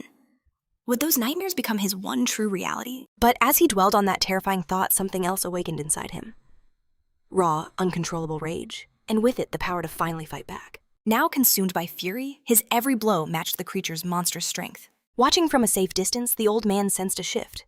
The tide of battle was beginning to turn. The fight was now perfectly balanced. Still, he reassured himself that it was all just an illusion, a mere training exercise. There was no reason for such a display of overwhelming power. But then a cold dread washed over him. In this state, could the boy accidentally kill himself during training? Gripped by this horrifying thought, he rushed to open the chamber. But the boy's energy was an impenetrable wall. It was so immense it sealed the door from the inside, rejecting the old master's touch. Fear twisted the old man's features. This oppressive energy, it felt less like power and more like the absolute authority of a king. And right here we learn the truth. The one thing Ronin was missing wasn't strength or skill. It was pure, unadulterated hatred. Back inside, the battle had reached its climax. Ronin was slammed against the wall, utterly defeated, exhaustion etched across his face. Our hero was on the brink of losing everything the fight, and maybe even his very soul. Yet even broken and powerless, the fire in Ronin's eyes hadn't died. He refused to surrender. He was filled with absolute resolve. So as the creature reached for him, his spirit roared back to life. When he finally came to, he found the old man waiting patiently by his side. The master confessed he never expected things to escalate so dramatically. He admitted his mistake, saying he pushed the boy too far. But Ronin held no anger, no resentment. All he wanted to know was what had just happened. The old man explained that Ronin's power had once again raged out of control. The very thing he was training so desperately to prevent. Hearing this, he lamented his failure to command his own strength. But even faced with this crushing sadness, Ronin's will was unbreakable. I will not give up, he declared. Even if I die trying, I will master this power. The old man could only whisper a plea for him not to die. The scene then shifts, returning us to the demon underworld where storms rage across the sky. The seas churned in a merciless fury. And inside his castle, the current demon king awaited a crucial report. His followers delivered the grim news the underworld's food supply was nearly gone. Their entire world was on the verge of becoming uninhabitable. To survive, their only option was to invade the human world, a realm overflowing with resources. One of the demon lords stepped forward, his voice laced with doubt. How much longer must they trust in King Shen's words? When would he finally open the gate to the human world? This question ignited the king's terrifying wrath, forcing the servant to beg for forgiveness. As the servant departed, the king gave a new command: bring Chen to him. Alone, he knew this world wouldn't last much longer. The more he waited, the weaker his grip on the throne became. The king's messenger soon found Chen standing before the very portal they spoke of. The messenger delivered the summons from King Kum. He asked if there was a problem, to which Chen simply replied, no. Though this young man named Chen was known as the king's sword, his true intentions remained a complete mystery, a fact that didn't escape Chen's notice. The young man's chilling words cut through the air. He warned the servant that he has eyes and ears everywhere. He climbed to his position as the king's right hand through sheer power and bloodshed. He advised the servant to tread carefully, unless he wanted to end up dead. After leaving, the terrified demon swore he would keep that warning in mind. We then cut back to the human world inside our couple's home. They're washing dishes after dinner. Luna points out it's been a week since Ronin started sneaking out every night like a stray cat. She demands to know where he's been going. His excuse of just taking a walk wasn't fooling her for a second. But even with the girl's genuine worry, Ronin remained silent, unwilling to reveal his secret training. Luna tells him she understands he's going through a lot, but she insists there should be no secrets between them in their relationship. Her words make Ronin pause, forcing him to ask, "What relationship?" I'm sure everyone watching hoped for a little romance to blossom right there. After their talk, our protagonist headed straight for his training. This time the challenge was different. Dozens of vases dangled from the cave's ceiling. Ronin declared his readiness. The old man, his expression deadly serious, unleashed the trial, sending countless pots crashing down. As they shattered, a thick smoke filled the entire cave. The master warned that this, too, was a manifestation of Ronin's own power. He had to fight it without losing himself. Immediately, creatures formed from the mist and lunged at him. But Ronin, completely focused, dodged every single attack. The beasts swarmed him again and again, but he effortlessly evaded or parried their strikes. I can see their movements clearly now, he thought to himself. And with that realization, he launched his counterattack. The old man watched in awe. In just 1 week, his growth was nothing short of monstrous. Still, he knew the king's power was not to be underestimated. For this was the legacy of the one who once ruled over the entire demon world. Suddenly, Ronin's power erupted, manifesting as new creatures all around him. Each one represented a different aspect of his abilities. Speed, strength, ice, a formidable barrier, and the eternal flame. All of them born from his incredible evolving power. With a defiant roar, Ronin declared his readiness to destroy them all. He took a deep breath and lunged into the fray. But as his strikes landed, the creatures simply dissolved into particles. They just erupted into pure mana. He had no idea how to actually defeat these things. The monsters were powerful, launching devastating attacks from a distance. A battle that seemed winnable was suddenly turning into a slaughter. Ronin fought desperately as the old man observed from above. A faint smile crossed the master's face. The boy was finally starting to awaken his true power. He moved like a blur, using the battlefield itself as both his weapon and his shield. This raw creativity was forging him into a true warrior, allowing him to finally close the distance. Ronin saw his chance, and with a final desperate strike, he shattered a monster's horn. In that instant, the creature's very essence surged into our hero, becoming his own. Now, pulsing with unimaginable power, Ronin unleashed a cataclysmic wave of ice across the entire arena. He quickly realized this power was too immense to control. The frost flash froze every creature, nearly catching his master in its icy grip. But the old man was nothing but impressed. A wave of pride washed over him. The boy had done it. While our main character was honing his powers in secret, Luna was also undergoing her own brutal trials as part of a mysterious organization. And I have to say her training uniform is quite distracting. Her eyes are locked onto her #1 rival, a girl whose beauty is matched only by her deadly skill. Their mission be the first to reach the 10th floor of the tower, no matter the cost. Luna's gaze was filled with unshakable focus. The moment the test began, they launched forward their movements as swift and silent as ninjas. Luna defied gravity by sprinting along the walls, but the purple-haired girl scaled the tower with incredible speed. After a brief taunt from our blonde heroine, her rival used breathtaking acrobatics to steal the lead. But Luna knew this was far from over. Her rival would never accept an easy victory. Far below them, the other trainees struggled just to clear the first few floors. Suddenly, a girl looking like she was ripped from a video game, complete with giant power gauntlets, decided to crash the party. An alarm warned that equipment was forbidden, but she couldn't have cared less. High above the true battle raged on a fierce duel for the top spot. Her rival shot back a taunt. "I didn't expect you to be so slow, Luna." The animosity between them was reaching its boiling point. Onlookers were captivated, hoping their intense rivalry would forge them into something greater. The leader of M1, a man named Jiu, was also watching. "And the boy from before?" he asked. "Where is he?" Just then, a researcher rushed in, urging him to come see something immediately. This was Professor Silva, M1's head of defense research. She led her superior to a boy lying comatose in the medical bay. He was one of the students from the school that was attacked and had been unconscious for a very long time. But what truly caught the leader's attention was the chilling information in the boy's medical file. The professor explained the impossible. There's something unnatural about him. When our recovery team found him, he was already dead. But as they cleared the debris, our scanners detected faint life signs. He was rushed to the facility with the other wounded. The leader stared in disbelief, demanding she confirm it. This boy had died, and then somehow his consciousness returned. The professor confirmed it, explaining he was being kept heavily sedated to prevent him from waking. The moment they stop the medication, he will open his eyes. The head of M1 ordered him to be kept stable. For now, they would simply watch him. As everyone filed out of the room, the boy's fingers twitched with unseen life. Another night fell, and our hero snuck out for his secret training. Luna watched him from her window, wondering what he could possibly be up to in the dead of night. She could never imagine the truth. Ronin was enduring a trial by fire. His master revealed that the boy's power was growing beyond the limits of imagination. With each passing night, he gained more and more control over his incredible gift. So it was time for a real test. The master unleashed giant spinning blades of energy, and Ronin realized this was no longer practice. He was fighting for his life. He dodged the deadly attacks with incredible agility, but the blades pursued him like homing missiles. No matter how he moved, the spinning blades never stopped. Realizing escape was impossible, he steeled his resolve.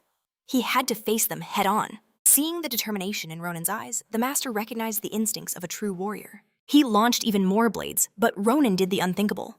He caught the weapons and hurled them back with even greater force. His power was so immense, his counterattack sliced through the roots of the giant trees around them. Finally, he neutralized every single object.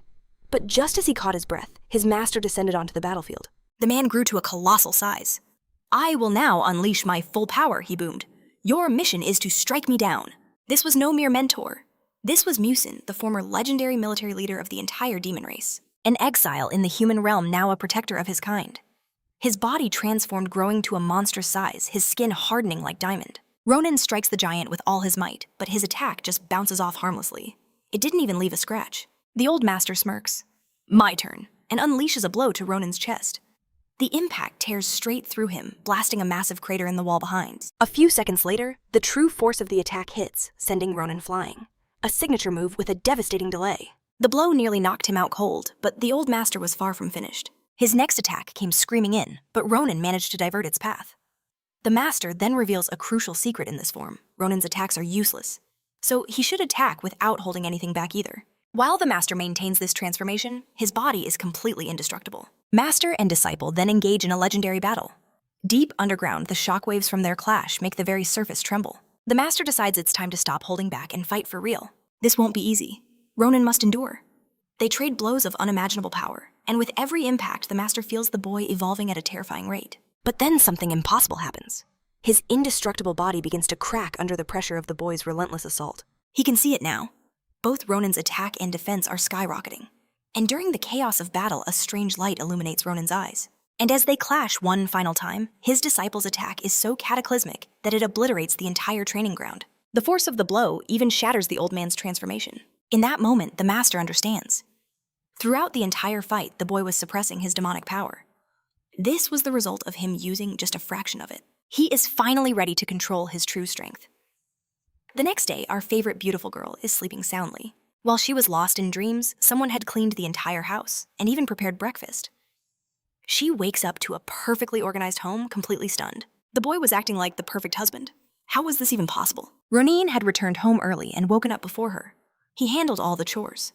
Now all she has to do is sit while the future father of her 6 children serves her food. As they ate, Ronin mentioned he always felt drained in the mornings, but today he felt incredible. Luna wisely points out that his strange nightly walks are probably the reason for his usual fatigue. The beautiful blonde warns him that while he can do as he pleases, he should think about the people who worry about him. Our hero looks at her directly and asks, "Were you worried about me?" Realizing what she just admitted, Luna's face turns beet red as she scrambles for an excuse. After stumbling over a bunch of nonsense, she finds her justification. She was only worried that if something happened to him, it would cause problems for her. That's all. Hearing this, Ronin simply apologizes. He admits that since his grandmother passed away, he never expected anyone to worry about him again. The sweet sincerity in his voice and his captivating gaze stirred strange feelings deep inside Luna. She mentally crushed the imaginary roses blooming in her heart. She is a warrior, not some common girl who falls in love. Now that Ronin is feeling better, she declares it's time for them to head to M1. As they walk, Ronin catches his reflection, and a chilling thought strikes him. Did Luna see his mark that day? At school, he definitely transformed. His demonic mark must have been visible. This single doubt consumed him with worry. So he carefully asks Luna if the people at M1 can tell the difference between monsters and superhumans. The girl confirms that some monsters can perfectly mimic humans. But the moment they use their powers, their appearance changes, revealing the demonic marks that make them easy to identify. Her answer gave Ronin a sliver of hope. Maybe, just maybe, she didn't see it. Besides the official story M1 knows, is that monsters are hunting Ronin because he's a superhuman. But another thought now haunts him. His master's words echoed in his mind. Now that Sana is gone, the monsters will be coming for him directly. Deep in thought, Ronin didn't even hear Luna ask what was on his mind. He couldn't stop thinking about one critical question. What could the demons possibly want from him? He finally snaps out of it, telling her they need to go somewhere else before heading to M1. Meanwhile, at school, life went on for the normal students. The former top bully was now trying to be friendly with everyone. Though he was trying to hide his aggressive nature, his old habits died hard. He politely asked weaker students for money for snacks and cigarettes. But unlike before, they all just ignored him completely. When his old cronies arrived, the bully felt the pressure to defend his crumbling reputation. That's when the boy with glasses spoke up, telling the bully to stop pretending. They all saw him that day crying and begging Ronin like a pathetic coward. The boy said if he were in the bully's shoes, he'd be too ashamed to even show his face at school. Every word of truth landed like a punch to the bully's shattered ego. He tried to claim he was still the strongest one there, but no one feared him anymore. All they felt was contempt. Being seen this way was the final blow that completely broke his mind. His tough exterior was just a facade, a shield for the frightened soul hiding within. And now the world knew Ronin was on that bus with Luna, watching students live the life he'd lost. A bittersweet sight filled his heart with a strange mix of joy and burning envy. His normal life was over. Sometime later, they finally reached their destination. Luna's voice was laced with worry. "Are you sure about this? The monsters are hunting you?" They passed the girl's old job, and Ronin couldn't help but ask why she left. She simply replied that the place was terrible. But Ronin knew better. M1 provides its members with full financial support. He realized she wasn't working there for money. She was keeping an eye on him. Ronin's first stop, however, was his own home. He stood frozen at the entrance, a ghost at his own door.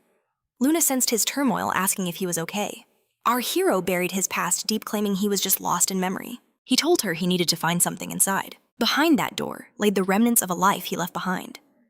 In truth, our protagonist didn't know what he was looking for, only that his enemies sought a set of keys. He prayed one of them might be hidden here. As he searched in silence, Luna spotted a photograph of Ronin with his grandmother. A strange feeling washed over her, a flicker of recognition. But Ronin gave up. He found nothing. Even when Luna pressed him, he refused to reveal what he sought. He just said it was time to go back. Meanwhile, at M1 headquarters, the boy who was unconscious finally awoke. His eyes shot open, his lungs screaming for air. Ripping off the mask, he finally steadied his breath. His first words, a desperate question: "Where is Ronin?" Once he was stable, they immediately took a blood sample for analysis. The doctor in charge could barely contain her excitement. This was a priceless sample from an incredibly rare case. Her once innocent demeanor vanished, replaced by a chillingly dark expression. "You gave me the test I wanted," she purred. "Now I'll give you the information you crave." She revealed his friend Ronin was safe and recovering. Despite her sinister tone, the answer was surprisingly simple. "Can I leave then?" the boy asked, eager to see his friend. But the doctor's answer was firm. He was going nowhere. Not until he was fully recovered. Later, when he was finally alone, he made his move, sneaking into the sample laboratory. "Found it," he whispered. A voice suddenly cut through the silence.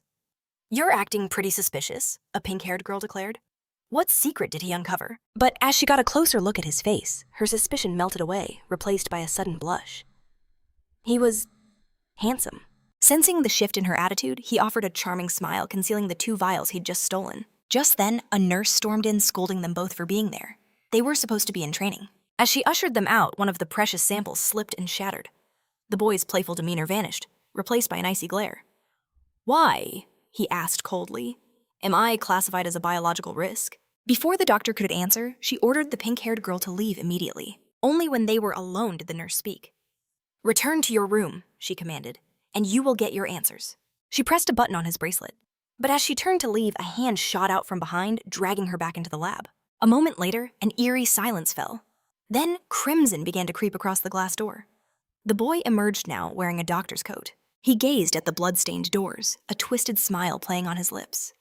Was his friendship with our protagonist all an act from the very beginning? Or could he be the very demon that started all this? The stage is set. Back in the training hall, rumors were spreading like wildfire about the top agent Lee Aram being attacked by a mere civilian. It was clear no one was close to the girl. They only dared to whisper behind her back. But one arrogant agent stepped forward. "Is it true?" he sneered. "Did a veteran like you really struggle against a newly awakened civilian?" His confidence was met with icy silence. The girl completely ignored him, fueling his rage. He seethed, wondering just how powerful this newcomer could be. And as if summoned by his thoughts, the man of the hour walked into the training center. In an instant, the entire atmosphere shifted. Every agent turned their eyes fixed on him. The infamous newcomer was Ronin, the same one who clashed with Lee Aram before Luna intervened. Now everyone was dying to see if the rumors were true. Was he really as strong as they say? Only the pink-haired girl seemed unbothered, devilishly whispering about how handsome this new boy was too. While she admired him, everyone else radiated pure hostility. The leader of M1 observed the scene, then asked if the newcomer was there to take the entrance exam. But Ronin made his position clear. He wasn't there to join M1. "Our enemy is the same," he stated. "I will cooperate with you, but I will not work for you." As he and Luna discussed the terms, a voice cut in from behind. "Cooperation is nonsense. the agent sneered, stepping forward. Do you really think you can compare yourself to those of us who bleed for this place? The air crackles with tension as the boy stares down Ronin. The veteran smirks, declaring it's the perfect day to teach a rookie a lesson. He sneers, finding Ronin's unwavering gaze utterly infuriating. In a flash, the veteran appears before the leader. He asks permission to put the new kid in his place. The duel is approved, but only if the newcomer accepts the challenge. But before the battle can begin, a staff member heads towards a sealed room. The door creaks open, revealing a scene of pure carnage. The walls are painted crimson. She panics, seeing a body on one side and a severed head on the other. Meanwhile, back at the training grounds, the veteran insists Ronin choose a weapon for their duel. But Ronin coldly refuses, stating that his fists are all he needs. This audacious display of confidence makes a certain pink-haired girl's heart pound. She blushes, whispering that he's making her hot, and immediately starts cheering for the handsome newcomer. The crowd murmurs. His arrogance is just like Lee Aram's, and just like her, they already despise him for it. This is exactly why the veteran is so eager to crush him. It's payback for the humiliation he suffered at the hands of Lee Aram. Defeating a rookie who mirrors her arrogance will be his sweet revenge. The fight begins, and the veteran explodes into action. He instantly appears behind Ronin, a cocky grin on his face. Too slow, he taunts. You can't even see me, can you? And he's right. Ronin's eyes can't track his movements. The veteran is a blur, constantly weaving into his blind spots. The veteran proudly declares himself the fastest agent in M1. After a dizzying display of speed, he lunges for an attack from the blind spot. But to his absolute shock, the rookie sidesteps the attack and counters with a fist that crashes down like a meteor. A single devastating blow sends the veteran into a coma. Ronin clenches his fist, realizing he still held back as much as he could. The observing instructor is stunned. His eyes, they were closed the entire time.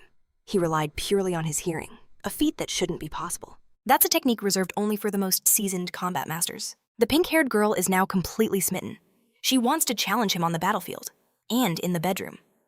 All the while, Lee Aram watches with intense interest. In reality, Ronin was fighting himself.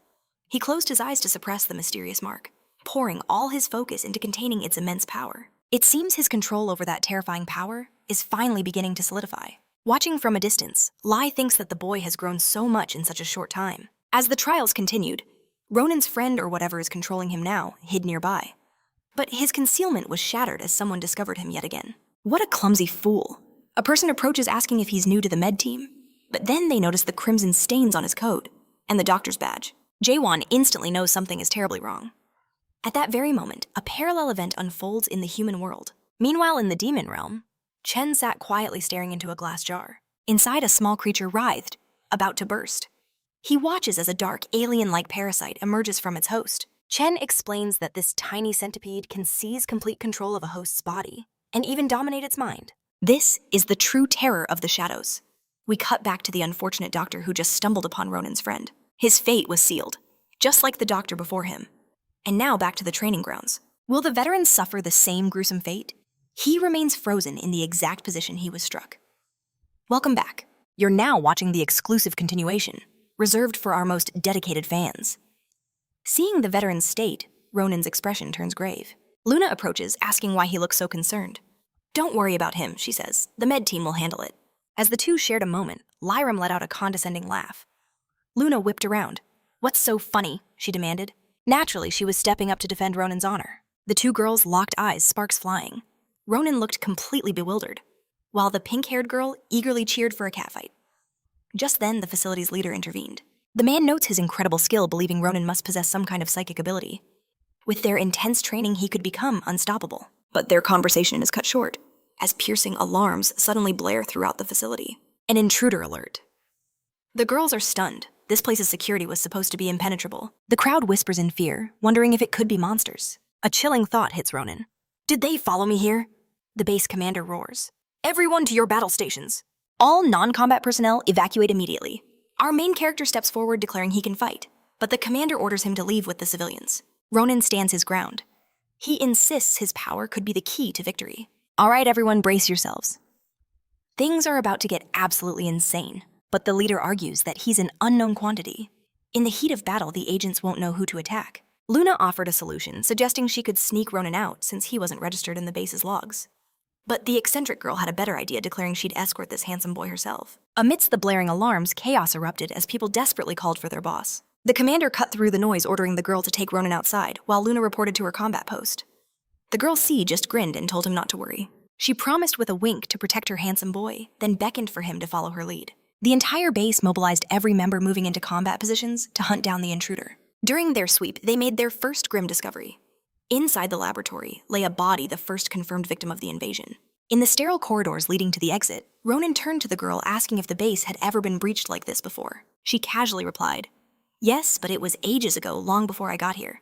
Anyway, you shouldn't worry about a thing. I'll protect my handsome boy," she cooed. "Just don't forget to show your gratitude later, when we're alone." A chill crept down Ronin's spine. If this was so rare, why was it happening now? The very day he arrived. Then, as if orchestrated by fate, Ronin came face to face with an old friend. Seeing the boy for the first time since the incident, his eyes widened in absolute shock. The boy Yoon-young rushed forward, pulling him into a tight hug. For a fleeting moment, his expression turned ice cold. But just as quickly, he was all smiles, overjoyed to see his friend. The eccentric girl's eyes lit up. She recognized him as the other handsome boy from the clinic. She couldn't contain her excitement. "Now I have 2 handsome boys," she squealed. "This is the best day ever." She was lost in her little fantasy sandwich. But Yoon-young's tone turned serious, cutting her off. "Ronin, this isn't the time to be messing around. Those alarms mean we have to evacuate." This only fueled the strange girl's excitement. "Don't you two worry." She declared she would personally escort both her handsome boys out of this mess. Meanwhile, in the command center, the leaders watched every move on the security monitors. The cameras replayed the chaotic final moments before the breach. After a tense search, the analyst finally isolated a video from the exact time of the incident. It showed the person who initiated the attack, a member of the medical team, being shot down. "Zoom in," the commander ordered. As the image sharpened, a horrifying truth came into focus. The attacker was the boy who had died and been resurrected. They finally knew who was behind the invasion. The order was clear: find him immediately. But there was a catastrophic problem. Their target was currently with Ronin and the unpredictable girl. She led them to a security room in Sector 1, promising they'd be safe from any attack. "I'll go get you some water," C said. "Wait right here." His friend sighed with relief, assuring Ronin they were finally safe. But Ronin's mind was a whirlwind of questions. He'd been told his friend was being treated in a secret high-security location. He never dreamed it would be here, in M1. Ronin had to ask, "Are you really okay? That injury, it should have been fatal." Ronin stared at him, saying it was a miracle. No one thought he'd recover from a wound that pierced his chest. Our main character accepted his friend's vague answer, simply relieved that he had somehow survived the impossible. From now on, Ronin promised with determination, "I'll protect you." He meant it with every fiber of his being. But a darker question echoed in his mind. Could he really protect him? Is he even strong enough? His friend's next words shattered the reunion. "It was all because of you." The fact that he was fatally wounded? The reason he was brought to this place? It was all his fault. The words struck Ronin with the force of a physical blow, just as C returned with water for them. We don't know what else Yoon-young said, but the damage was done. Ronin was left broken in the corner of the room. Back in the lab, the team finally triangulated the target's location. He was in the security sector. The commander's blood ran cold. That was the same place Ronin and Cadet C were headed. Sure enough, the security feed flickered on, showing all 3 of them together in the same room. The mastermind of the attack was standing right beside 2 innocent people. "Should we send in the troops, sir?" one of them asked. But Professor Han Silva shook his head grimly. The moment Cadet C entered, she activated the emergency lockdown. "No one from the outside can get in no matter what. We can't take any action." The commander's glare fell on the professor. "Wasn't this patient your direct responsibility?" The leader of the facility could only sigh in defeat. For now, all they could do was watch. And that's exactly what they would do. They would continue observing the children through the cold lens of a camera. While panic gripped the control room, the pink-haired girl was lost in her own happy world with these handsome boys. Ronin was so cool and brooding, and the other one seemed a little sick, but he was incredibly handsome too. Yet even she could feel the strange tension in the room after she returned. A heavy silence had fallen over them. Did something happen while she was away? Then a brilliant thought hit her. Of course, they must have fought over her. They couldn't resist her incredible lowly body. Now, which one would she choose? The serious one was totally her type. As she fantasized, her eyes landed on a dark stain, spreading across the boy's lab coat. A sudden memory flashed in her mind. "Why are you wearing a doctor's robe?" Yoon-young quickly covered, claiming he'd dropped blood samples in the lab and they had stained his clothes. He seized her shoulder, his voice low and menacing. "This is why we had problems before." A chilling aura washed over her, freezing her in place. The handsome boy she once admired was now threatening her with terrifying eyes. Sei was clearly terrified. Ronin saw the fear and immediately stepped in, stopping his unhinged friend. Where did that timid boy from the beginning even go? Nobody knew. Ronin could only wonder what in the world had happened to him. His friend was like a completely different person. Realizing this, the boy dropped the facade entirely and erupted into a maniacal laugh. It was like a villain in a story finally cornered. In that instant, it became terrifyingly clear to Ronin who the real problem was. "Say, run, get out of here now," he roared. At the same time, scientists in Security Room 1 got an urgent order to relocate to Room 2. A moment later, a hologram of the M1 department head appeared, warning the stunned girl. "The intruder is right in front of you. It's Yoon-young." The alert from Gaeul flashed across every screen for all to see. Ronin then watched in horror as his old friend's hand morphed into claws, lunging straight for Sei. Paralyzed by the revelation, she was about to die. But our main character heroically intervened, catching the deadly strike with his bare hand. Just who was he really dealing with? The cynical boy didn't answer, only offered more twisted jokes. But for Ronin, the grim reality was obvious. That demonic hand, the attack on Sei. Realization finally crashed down on her, and she prepared to fight her enemy. Yoon-young's body dissolved into pure shadow, vanishing into thin air. Sei was left staring into the empty void before her. The enemy was gone, untraceable, even to the control room cameras. The professor's voice crackled. "He seems to be the same monster from the school incident. Could this student really be under that monster's control?" The very thought sent a chill down the professor's spine. The other agents were doubtful. How can you be certain it can parasitize a human? Unlike the others, however. Jae-hyuk seemed to believe it. He declared that if a monster capable of possessing humans truly exists, they would take care of it with their own hands. But the woman saw Yoon-young as a special case, a golden opportunity for research. That was her grave miscalculation. The director, however, believed that with Ronin on the inside, he could dominate that creature. To see the boss place such enormous expectations on this boy left the woman utterly shocked. Even so, she saw no way to capture Yoon-young without killing him. In her eyes, the effort was pointless. Meanwhile, on the battlefield, the boy reappeared before Sei, materializing from the shadows without a sound. His first attack was a vicious strike to her chest. Before he could land another, Ronin lunged forward, aiming for his old friend's head. But as fast as Ronin moved, Yoon-young was faster, dissolving into the shadows once more. As long as he was in the dark, he was untouchable. Then our protagonist heard it. Yoon-young's true voice desperately begging for help, and that sound made his blood boil. Again and again, the desperate pleas echoed in his mind. Ronin was horrified by the thought. Was this thing trying to kill his friend's body? The demon reappeared before him, a cruel smile playing on its lips as it savored Ronin's suffering. Ronin was about to be hit, but Sei saved him in a flash, her counterattack forcing Yoon-young back. The truth, however, was that Yoon-young wasn't even pressured by their attacks. In contrast, Sei and Ronin were already covered in dirt and wounds. At the very least, they now understood Yoon-young's abilities. He could hide in any shadow. As Ronin searched for a way to attack, a memory surfaced the last time he saw his friend, when that same shadow demon pierced them both. He suspected it was the same monster from back then. But that day, he was sure that both he and Yoon-young had died. Because he was different, he had managed to heal. But Ronin knew the truth. Yoon-young was dead, and his body was now possessed by that demon. "Sei, get against the wall," he ordered. Ronin then strode to the center of the room and smashed the only light source. The room was plunged into absolute darkness. With the cameras blind, the control room had no idea what was happening. As the blackout was reported, the superior wondered aloud, "What is that boy thinking?" Taking away the light should have been a massive disadvantage in this fight. But inside the pitch-black room, Ronin was certain. If there was no light, there would be no shadows for the monster to hide in. Yoon-young's mocking laughter echoed around them. "Do you really think you can find me in the dark?" he sneered. "After you promised to protect me?" His arrogance was overwhelming. But as the demon taunted him, Ronin focused, remembering his training when he closed his eyes and relied solely on instinct. He didn't need to see the monster now. All he had to do was feel it. If he could feel and hear it, he could find it. And in that moment he did. His senses sharpened to an inhuman level, his demonic eyes piercing the darkness.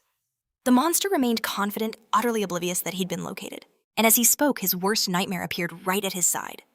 A fist crashed into his face, and Ronin surged forward, ready to finish the job. Caught in the darkness, he never expected to be seen. But now he was facing a Gatling gun of demonic fists. After the brutal barrage, a devastating kick slammed his chest, sending him flying into the wall and forcing him to cough up blood.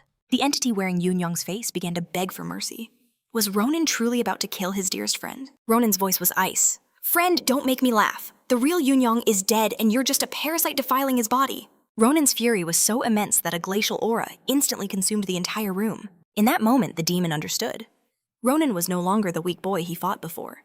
He now commanded that once uncontrollable power. It had to warn Chin, but it was too late. To its horror, in a fraction of a second, its entire body was encased in ice. With nothing but his projected aura, the body became a frozen statue.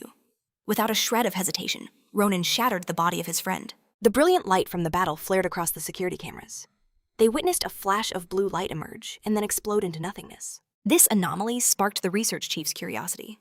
Ronin had just annihilated the demon, possessing his friend's body, which turned to ash and vanished forever. In that brief, heavy moment of silence, Ronin realized his friend could never even have a grave. He would find no peace even in death.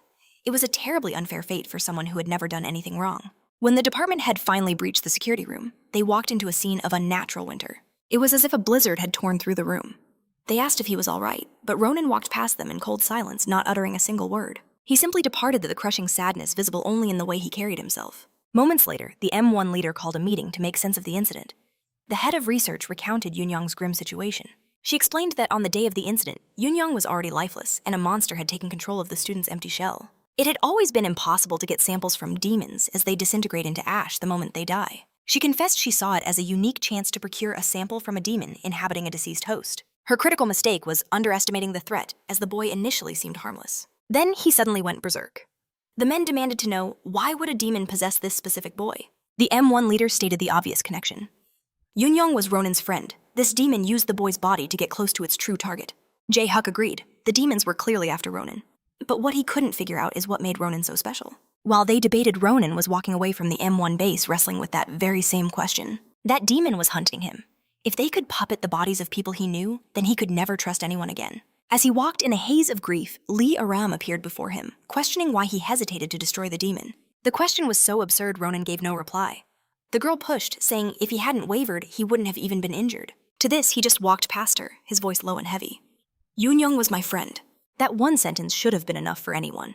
But Lee Aram was not satisfied. The girl insisted it was nothing more than a demon piloting a corpse. There was no reason for him to get emotional and hesitate. This girl's callousness was starting to get on everyone's nerves. Was I the only one who wanted to see her get put in her place? Ronin's hand twitched, his patience worn thin. But just then, Luna appeared like an angel, stepping in to stop the girl from provoking Ronin further. She shot back, saying that regardless of whether it was a demon, that thing wore the face of his friend. So it's only natural he'd hesitate? Luna's own temper flared. How can you say such things to someone who just had to kill their own friend? But even this emotional appeal couldn't dent Lee Aram's pride. The arrogant girl sneered that M1 was no place for such sentimental weakness. She then issued a challenge to Luna. If you feel that way too, then you're just as weak. Our hero had no interest in this argument. He left the girls behind and walked away, whether from the pain of his friend's loss or the urge to do something drastic. In the analysis room, the team struggled to understand the bizarre footage from the battle. All they could clearly see was the room plunging into darkness, a flash of light, and then a massive explosion. They drew a comparison to a microwave, but it didn't fit. There was no fire at the scene. Something else had detonated. But the most counterintuitive part for the chief was that despite the explosion, the walls were frozen solid instead of burned. Pondering this paradox, the researcher came to a startling hypothesis. Ronin's ability was freezing fire itself. She was utterly impressed. She never imagined a superhuman with an elemental ability of that caliber could even exist. While they tried to analyze his power, Ronin went to his master. He told him everything that happened, and how they had so cruelly used Yunyang's body even after his death. It was a monstrous act. Ronin was there to vent his despair. It felt like every time he killed one demon, another rose to take its place. He demanded to know why this was happening. How much longer did he have until he died? He needed answers. He confronted his master, demanding to know what they wanted from him. Did the old man know something? After listening in silence, the old man declared it was time for the truth. He rose to his feet and bowed deeply before Ronin, leaving the boy completely bewildered. This is a sign of respect, the old man explained. As a soldier of the great Khan, he was bound by honor to serve the Khan's son, the rightful heir to the throne. The weight of that reality slammed into Ronin, leaving him speechless. The man began his tale, a story of how the demon lands were utterly destroyed after the war. Everything was consumed by an inferno. During that chaos, Khun's soldiers breached the castle walls. The duty of soldiers like him was to protect the king at all costs. Muzan had been one of Khan's own royal guards. But on the day of the attack, the day that fire consumed their world, he failed to fulfill that sacred duty. The king's own younger brother could not accept his king's decision to marry a human, much less have a child with her. Fueled by jealousy, the brother plotted a bloody coup to dethrone the king and steal the crown for himself. The two brothers clashed in a battle that shook the very foundations of the demon world. Khan's power was truly overwhelming. However, his treacherous brother used cowardly tactics, wounding the king grievously before the real battle could even begin. The royal guards couldn't protect the castle and were forced to flee with the other survivors. Muzan escaped the demon world and has been hiding among humans ever since. The sheer power unleashed in that battle between the king and his brother was too terrifying for them to face. And once Khan fell, all of their hope died with him. Muzan then revealed that Santa Ronin's grandmother had been among their troops. He finally revealed the whole truth. Ronin was the son of King Khan, and Sana had brought him to this world to save him from being executed by his own uncle. The old man confessed that when Ronin first came to him, he thought the boy was just another ordinary demon child. But in that moment, when he saw the inextinguishable blue flames, he realized he was in the presence of the true prince. That power is a legendary strength, the undeniable symbol of the successor to the demon world's throne. Sana had never breathed a word of this to Ronin. He knew absolutely nothing of his past. Muzin continued explaining that the usurper, having stolen the throne, now needed to eliminate any threat to his reign. He seeks to kill the true heir to the old king and steal the key that will solidify his claim to the throne. Only then will the usurper become the true king of the realm. And that is why every demon in existence is hunting Ronin. Wait a second, how did we suddenly end up in a different scene? Back in the past, Muzan states that Ronin holds the destiny of both their races in his hands, which means he cannot be allowed to die. This must all be a flashback, because now we see our hero running through the pouring rain trying to wash away the tears. All he could think was that he had to get stronger and bear this heavy responsibility. The scene shifts to that horrific night, the castle crumbling into ruin, and Ronin's mother, a mere human lost in the demon world with her son in her arms. After the death of her husband Khan, all she could hope for was a quick end for herself and for her child. And now, for some reason, we're back to their conversation in the room. This author's sense of timing is wild. The old man continues his story. He says Sana likely wanted to delay this inevitable war for as long as possible, just so Ronin could have a normal life. Because the moment the world discovers that he is the key, he will never know a moment of peace again. That night, Muzan returned to the castle, assuming everyone had been turned to ash along with the king. It was then that he and the other surviving soldiers made the decision to flee into the human world. The king's power is the very key that opens and closes the rift between worlds. When Khan died, they rushed to cross the rift before it's sealed forever. This means Ronin's power is also the key to that dimensional portal. That's the other reason his uncle is so desperate to find Ronin. He wants to open the rift and invade the human world that he loathes so deeply. The man warns that if this happens, the current king and all the monsters from the demon dimension will flood the earth. Without a doubt, the current king plans to bring about the extinction of the entire human race. We return to Ronin in the rain. He now knows he is the key to this world's destruction. The very power he's desperately trying to master is the same power that can tear open the path between the two worlds. On the other side of that rift, demons stand eternal watch over the passage. The current king arrives demanding to know why the very air trembles. One of his servants explains that the gate is resonating with the power of the key, a phenomenon that has only recently begun. The usurper king knows exactly what this means. The key's power has been fully awakened. His servant worries that the boy could seal the rift completely from the other side. If he does that, the small remaining passage will close forever, and their path to the human world will be lost. The king becomes enraged at this possibility and demands to know where Chin is. He still hasn't fulfilled his one simple mission. We then see Chin staring intently at the rift in the sea. He can feel it. The key has finally awakened. As the queen's precious child finally awakens, her words pull us back into the memories of that one terrible day. A human named Hua Yun, who had married the demon king, was entrusting her only son to a loyal subject named Sana. That child was Ronin. She begged Sana to take him so that if she fell, the prince wouldn't share her tragic fate. As darkness fell, Ronin was placed into Sana's trembling arms. Sana accepted this soul-crushing burden and took the baby. But that same night, she was forced to make another terrible choice. She sought out her own son Chin, who was watching over his younger sister. A wave of relief washed over Sana when she saw they hadn't been discovered. Her boy had kept them perfectly hidden and silent, escaping the enemy's notice. "I have a grave task to perform now," she whispered urgently. "The moment I leave, you must run with your sister and never ever look back." Confusion and fear swirled in the young boy's eyes. "There's no time to explain," she cried, her voice cracking. "Just obey me. Deep in the forest there is a small shelter made of rocks. Follow the path beyond it. You will find someone waiting. Show them this cord." She pulled him into a final desperate hug, promising she would find him again. But as Chin watched his mother leave for the last time, he knew the child she carried was the queen's son. His mother's final words echoed in his heart. "You have always been my strong son, Chin. It is your duty to protect your sister." And in an instant, he was left behind, abandoned with nothing but the heavy duty of protecting his younger sister. It was on that day that a dark seed of resentment took root in Chin's heart. He blamed the humans for this fate, for why his mother had thrown him away. He obeyed her command, making his way to the meeting point. But the people who were supposed to be waiting for him were no longer alive. He found only corpses. They had been slaughtered by the army of the new king. The boy screamed for his mother, his cries echoing through the silent woods. But it was no use, for from that day on, he would never see her again. Can you even begin to imagine the storm that raged in that child's mind? After years spent staring at that accursed place, he pieced together the truth. His mother had fled to the human world, all at a human's request. We flash forward to the present inside the new king's castle. A scout reports that they cannot locate Chin. His servant insists they have looked everywhere. He has simply vanished, the servant sneers. Perhaps his guilt over his sins finally became too much to bear. The king, seething with irritation, roars out a command. Gather our strongest soldiers. I want every man we have at the rift. It cannot be allowed to close. The servant knew this was insanity, a suicidal mission where everyone, including the king, could be annihilated. But another man's voice boomed, That doesn't matter. It is an order from the king, and all orders will be followed.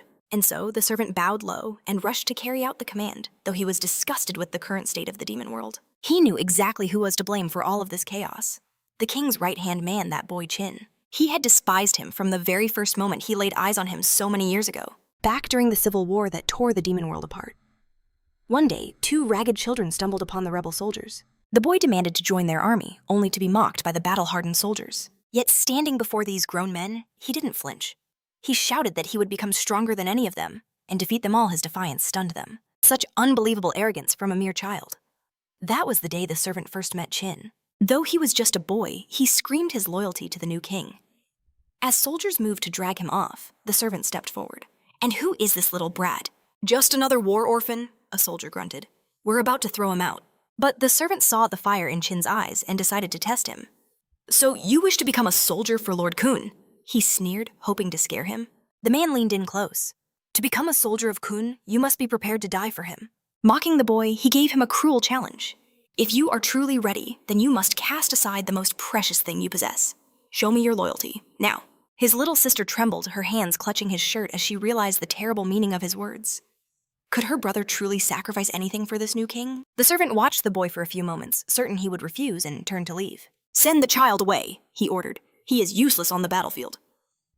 Time passed, and the war only grew more vicious. After a long time, the boy returned, shouting his desire to become a soldier of Kun. That night, his expression was grim, but the servant could see the tear stains on his cheeks. He had always hated Chin, that tough, terrifying monster. But wait a second. Are you seeing the same thing I am? Am I going crazy? You must understand between the human and demon worlds lies a dimensional rift. The deeper you venture inside, the tighter and more unstable it becomes. Attempting to cross it triggers the rift's natural defenses, trapping and likely killing any who dare to try. And right now, Chin is trying to force his way through as violent red vines erupt from the walls to crush him. Even with all his might, he never imagined being trapped like this, held fast within this dimensional rift. As he stared into the void, a memory surfaced. The day he left his sister behind in that dark forest. He could still see her face, her innocent expression from that fateful night. He had wrapped his coat around her small shoulders and placed their mother's necklace in her hand. His final words were a promise, I will return. And she waited. Her voice full of trust called out to him, promising she wouldn't be afraid. To prove his loyalty to his new master Chin had made the ultimate sacrifice, abandoning his own blood. He realized with a sickening jolt that he had repeated the sins of their mother. The same betrayal, the same abandonment. A volcanic rage erupted from deep within his soul. And now trapped between worlds, it all came rushing back. Everything he'd sacrificed to become a soldier of Kun, everything he'd thrown away. It reminded him of a certain dark creed. Your hatred is still not enough. Drawing on that pure, unbridled hatred, Chin felt his power surge. Meanwhile, back in the human world, Ronin felt a deep instinctual need to grow stronger, unaware that he was the key to this world's very survival. A lone butterfly fluttered through the darkness, and for some reason it felt strangely familiar to him. He returned from his grueling late-night training, only to find Luna still awake and waiting for him. She asked if he was all right, and reminded him they had to be at M1 early the next day. Ronin's curiosity was piqued. He pressed her about her claim of being his guardian, but she skillfully dodged the question, simply saying it was time for bed. He just couldn't figure her out at all. One brush off, and he completely backed down from the topic. He should have been more forceful. Ronin could only recall Luna's words from that day. Don't be afraid, because I am your guardian. The next morning, they arrived at M1 just as planned. Suddenly, a streak of pink hair rushed towards them. It was the girl he had saved. Her eyes sparkling, she eagerly asked if he'd missed her. But before he could answer, Luna stepped in a silent claim of ownership. This pipsqueak is so tiny, her feet don't even touch the ground when you lift her. And just like that, the battle lines were drawn. The pink-haired girl shot back, Are you his girlfriend or something? The two girls locked eyes, a storm brewing between them. Ronin could only watch, completely baffled by the female mind. Their little standoff was cut short when the teacher finally made her appearance. She sternly ordered Seihei back to the training room. It seemed poor Seihei's time with our hero was over for now. As she was hauled away, the girl screamed out a confession of love. Once she was gone, Luna let out a very audible sigh of relief. That girl has absolutely no shame. But the teacher wasn't finished telling Luna to head to training as well. Only Ronin was to remain. Then the woman turned to Luna with a pointed question. Do you really think you're his guardian following him around everywhere? Though the question seemed casual, it carried a heavy weight. Luna explained that since he wasn't registered yet, it was better for her to be nearby. But the head scientist was firm, ordering her to leave. Responsibility for Ronin within these walls, she stated, is not yours. Ronin, ever the gentleman, told Luna it was fine and that she should focus on her own training. But as she walked away, our heroine couldn't shake a feeling of unease. Does that woman know something that we don't? Ronin was then led away for a battery of tests. They took blood samples, digital scans, everything imaginable. He joked to himself, wondering how many liters of blood they planned to take. After subjecting him to every test in the book she brought him before the Anin chief, the chief explained the purpose of the ordeal. It was all for his official biometric registration. With this, he now had full access to the base. But Ronin had a lingering question. Did they find anything special about him? The scientist claimed there was nothing out of the ordinary, but our protagonists suspected they must have discovered something. Her reassurances did little to calm his nerves. The woman's words felt off. She simply said he was as powerful as he is healthy, and that was it. After an exhausting day, Ronin went to meet with his master that night. He recounted the details of his training and explained why he joined this monster hunting organization. His goal was simple: to gather intelligence on the monsters. Any piece of information could be the key to victory. Musin noted his student's determination of fire in his eyes. That is good, he said. Then I too have made a decision. From this day forward, Musin would dedicate himself to Ronin's cause. He asked to be called Musin, the name given to him by the monsters, for he was once a royal guardian of the Great Khan. Musin declared their mission. They must find the other soldiers of Khan, who crossed through the passage on that fateful day. Those warriors who took refuge in this world will rise once more, he vowed, when they learn that the son of Khan is gathering his power on this very soil. When the time is right, they will stand with him on the battlefield, supporting him on the path destiny has chosen for him.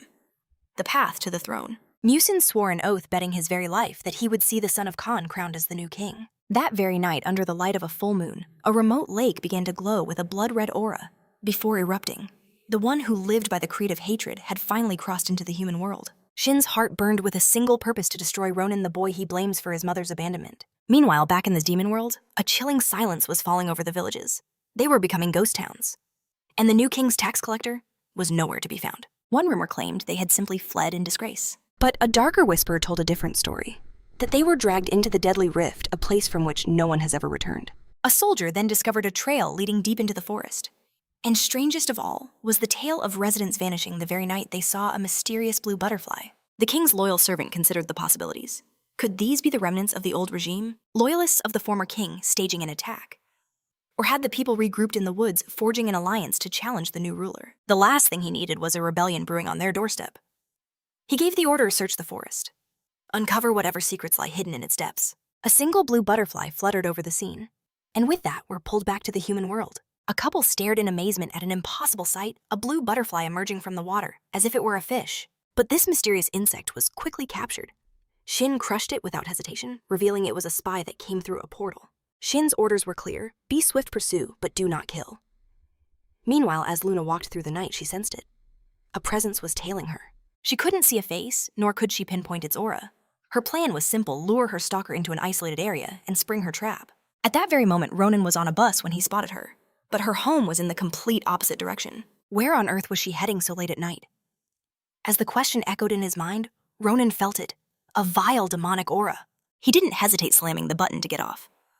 Moments later, the monster stalking Luna lost her trail, just as a steel bar meant to crush it was blocked with terrifying ease. In a flash, the creature revealed its true form, a horrifying monster with the body of a serpent. Our hero already knew she was dealing with a monster, but the real question was, why was it stalking her? The creature hissed, its voice echoing in her mind. You know exactly what I want. Then, without warning, the beast lunged. Her incredible speed allowed her to dash along the serpent's tail, but it wasn't enough. She was caught. The beast seized her wrists, slamming her brutally into the ground. The devastating impact left her motionless. The monster scoffed. I expected more from the blue butterfly group. Now, where is the key? Luna lay still on the ground until a crimson light began to pulse from her body. Vicious claws erupted from her fingertips. In a blur of motion, she shredded the monster's tail to ribbons. Her true form was revealed: cat ears and multiple tails swaying behind her. Her name is Ari, the legendary nine-tailed fox. You should be in Northern Lanya, the snake demon snarled. If you won't talk now, I'll make you talk after I defeat you. It lunged at the celestial fox again and again, but she was simply too fast. A furious rage ignited within Ari, awakening a power just like her mother's. The markings on her skin, the way she wielded her energy, it was identical. The snake demon recoiled. I didn't realize you're a high-level demon. It came to a deadly conclusion. A creature like her was too dangerous to be left alive.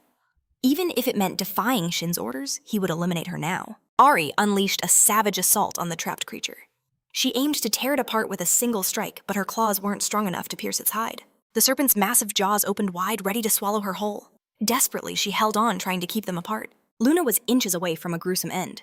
Just one of its fangs grazed her skin, and a single drop of venom sizzled, draining her strength instantly. It seemed this was the end for our beloved hero. But then a familiar voice cut through the chaos, calling her name. Turning her head, her eyes widened. Ronin. Why was he here? Fear gripped her heart as she screamed that she could explain everything, if she even managed to survive. In a flash, Ronin freed her from the serpent's deadly fangs and declared, "Explanations can wait." With a single powerful blow, he sent the snake reeling. The monster knew instantly this was an opponent it could not defeat. It dove into the earth, vanishing without a trace. Luna tried to give chase, but her wounds and the poison held her back. Ronin wanted to pursue the demon, but Ari's life was far more important. He gently lifted her into his arms, telling her not to push herself any further. Sometime later, back at his home, her wounds were finally treated. Now that the danger had passed, Ronin cut straight to the point. Are you a demon? And how long have you known who I really am? She admitted it was since that day at school when she saw his special medicine. His face hardened, so she knew this whole time and never said a word. I've been attacked by countless demons, he said, his voice cold. Why should I ever trust you? His words hit her like a physical blow because she knew they were true. She pleaded with him to believe her that she was on his side just as his mother had been. That last part confused Ronin completely. His mother Luna began to explain that the M1 department has been at war with demonkind for ages. General Manager Ju claims M1 is a defense force meant to protect humanity from monsters. But the truth is much darker. The GM secretly sent agents into the demon world as spies. One of those agents, a woman named Hyun, was captured, and would later become the wife of the Great Khan. This elite agent was none other than Ronin's own mother. The Queen, a living symbol that humans and demons could coexist. But her very existence was a threat to powerful factions lurking in the shadows. With the birth of a child inheriting a legendary bloodline, the shadows themselves stirred with murderous intent. Aiming for the Queen, an elite agent of unparalleled skill, this was no simple mission. Though countless assassins fell before her, a chilling fear gnawed at the Queen's heart. She knew far stronger monsters were coming, and the thought that she might fail to protect her child was a constant nightmare. So in secret, she forged a military organization with a single purpose to shield the prince from harm. This was the Blue Butterfly Group, the same one Luna belongs to. She then shows Ronin damning footage from the M1 facilities. She'd been spying on them, certain they were hiding a dark secret. This was a copy from the day of the attack. They spotted it instantly, a massive gap in the recording. It had to be a secret door hiding highly classified data about the Queen. At this revelation, a fire ignited in Ronin's eyes. We go now, he declared. But Luna knew, even with their combined strength, it was a suicide mission. However, she had another plan. Meanwhile, the snake soldier returned to Shin, reporting everything and explaining his retreat. Shin now knew their existence and the key were exposed. But a cruel smile played on his lips. It no longer mattered. It was only a matter of time until the key was his. On another day, back at the training base, the pink-haired girl darted to Ronin, clinging to his arm for help, pointing at a monster chasing her. The monster was that same fool who tried to challenge Ronin, and ended up utterly humiliated. As he kept chasing the girl, our duo watched completely baffled before bursting into laughter at the absurd scene. For a brief moment, they looked genuinely happy. They're like children, Luna said softly, envying their simple joy. Ronin nodded. None of us chose to be here, but look, he always keeps his spirits high. Luna's expression hardened. Everyone has a destiny from the moment they are born. We have no choice but to move forward on the path we were given. They arrived at the exact location where the footage was cut, determined to find that secret entrance. While checking the walls, they found a single panel that made a hollow sound when struck. Luna focused her energy, and unbelievably, the hidden door slid open. She never thought it would be so easy, but as they stepped inside, a chilling sight greeted them: rows of creatures imprisoned in glass tubes. At that very moment, as they searched the lab's records, Shin was in the apartment from his past. Ronin found books filled with old logs. Shin discovered a file of photos of his mother standing beside Ronin. At the same time, our pair found a file on Hyun Ronin's mother. Both sons stared at the faces of the mothers they never knew who had died because of the demons. Ronin was completely absorbed in the files. To him, this was a life he knew nothing about. As he read, he felt a sudden cold presence. Someone was coming. They're approaching fast, Luna hissed. In a split second, Ronin decided. To the ceiling now. The one approaching was the director of M1 himself. He walked to the very spot they had just been picked up a book and began to read. Just above, squeezed into a dark ventilation duct, our couple held their breath and watched. Pressed tightly against one another, they observed in silence. After what felt like an eternity, the director finally left. Ronin leaned in, whispering directly into Luna's ear. "He's gone."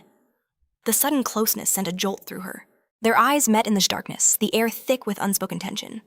Was a spark igniting between them? Ronin moved closer, murmuring, "Wait." Luna flinched back, thinking he was going for a kiss. "No." But Ronin simply gestured. "Your hair. What about it?" "There's an air current," he explained. "It's pulling it." This duct led somewhere else. Far away, the director stopped, a cold thought crossing his mind. Who were they? They had breached the archives. Ronin followed the faint airflow, which led them deeper into a different part of the facility. The ducts passed over another laboratory. Inside, Professor Loran was speaking to a young girl. "Are you feeling any dizziness or nausea from the increased dosage?" They watched as the professor administered a strange substance, telling someone named Lyran to report any unusual changes immediately. After a long, tense night of spying, Ronin and Luna finally made their way back. Ronin immediately asked for Luna's thoughts on the secret lab. "I've always been suspicious of Lyran," she confessed. "Even during training, she always pushed herself beyond normal limits." Ronin suspected it was all connected. He then showed Luna a photo on his phone, taken from his mother's secret files. The information left her completely speechless. It was a set of coordinates pointing to a location at the bottom of the deepest part of the ocean. They both suspected the unthinkable. The marked location was an infiltration route to the demon world. The same portal the original exploration team once used. Luna's voice trembled with a chilling thought. Are they trying to forge Lon into the same weapon his mother became? Ronin knew the answer. Elsewhere, Shin invaded our protagonist's apartment, ripping Ronin's face from his mother's photograph. A twisted preview of what he planned to do for real. Shin's senses screamed danger in the dead of night. This building was supposed to be completely deserted. "What are you doing here? Are you some kind of squatter?" the worker asked, his eyes wide. My God, how can anyone be that tall? But for this innocent man, his fate was already sealed. He was just doing his job. A fatal mistake in the face of demonic forces. In the demon realm, hideous creatures strained against their chains. These monstrous beasts were dragged to the abyss portal, hurled into the vortex to feed the gate and make it grow. But one of the monsters broke free, lunging for the guards. The king simply stepped forward and claimed the beast's meat for his next barbecue. His rage boiled over, his voice echoing with menace. The number of soldiers hadn't increased. Why? His servant trembled, forced to confess that people were fleeing, joining a resistance, led by someone named Khan. The king was not pleased. He dragged his once loyal servant to the edge of the vortex. "Why?" the king snarled. "Do you speak the name of Khan's ghost?" All Barrow could do was plead for mercy. The king cast him aside like trash and bellowed an order. They were to continue feeding the portal with more monsters. The terrified servant swore he would never forget his master's command. Barrow knew with chilling certainty that if he failed, his life was over.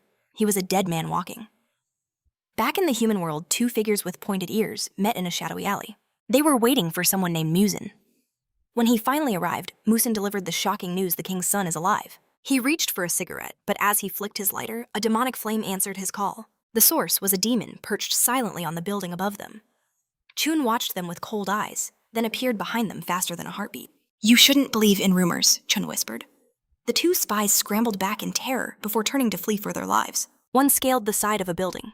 The other darted down the winding alleys. If they split up, surely one of them could escape. But Chun didn't even bother to choose his target.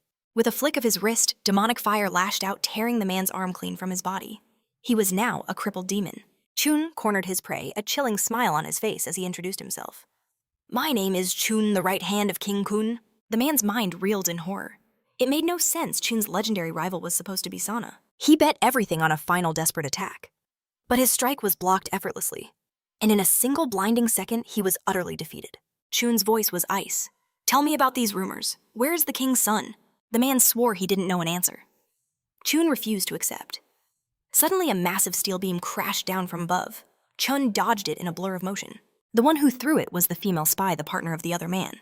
But in the cloud of dust, did her attack even hit? As the girl searched the smoke, a wave of fire erupted toward her. Chun had sliced the beam in two and was now coming for her directly. He vaulted up the building, hunting his victim, but she had vanished into the night. He spotted her escape route. The girl was injured. A trail of blood would now lead him straight to the information he craved. The next morning, the world seemed peaceful. Everything was normal, except for the gaping colossal hole that had opened in the middle of the city. A car swerved, barely avoiding a plunge into the abyss. The authorities quickly arrived, sealing off the entire area. No one could explain its depth or why it had suddenly appeared. A worker peered nervously into the chasm below. Little did he know he was staring into his own grave. It was the first and last time he would ever see such a terrifying, monstrous creature. The demons Barrow threw into the portal were now clawing their way into the human world, destroying everything in sight. Could this be the day the story truly began? The alarms at M1 blared to life. An attack in Area 23A had been confirmed. A rookie named CE buzzed with excitement for her first real mission, but her partner gave her a grim warning, "Don't be so happy to die." Our hero Nero was also at M1, and he was heading for the mission zone. Luna tried to stop him. "This expedition is for Group C only, you can't go." But our hero never cared much for orders. If demons were appearing before the eyes of the world, he had a duty to fight. The creatures were like titans from a nightmare devouring people whole. As the team's helicopter approached, there were only 3 warriors aboard. A cocky young boy made a bet who could slay the most demons. They were thrilled to finally face a real battle, but their leader Lurn remained dead serious. They leaped from the helicopter, dropping into a scene from hell itself. Below, the monsters roared, greeting them with pure, unadulterated bloodlust. The first soldier became a silver blur, using incredible speed to dice a creature into a dozen pieces. Yuan Sheng, a master of supersonic speed, was ecstatic to be on the battlefield. Even though he'd lost to Nero before, the boy was wickedly fast and ruthlessly efficient. The defender of Piltover unleashed her own powerful attacks alongside an agent named Jiang Se, who wielded a formidable armor technique. The two of them fought like innocent children at play. But that was only their appearance. Against these monsters, they were absolutely merciless. He may act the fool, but in a real fight, he's a demon himself. But one warrior Lurin is completely unfazed. With that same arrogant expression, she watches as 5 of them approach. Her mind, a weapon itself, calmly analyzes the threat, like a goddess of war. Lurin unleashes her skills, eradicating the creatures in a single flawless motion. She lands gracefully on a corpse, utterly unchallenged by the pathetic battle. Everyone looks to her as an icon of strength.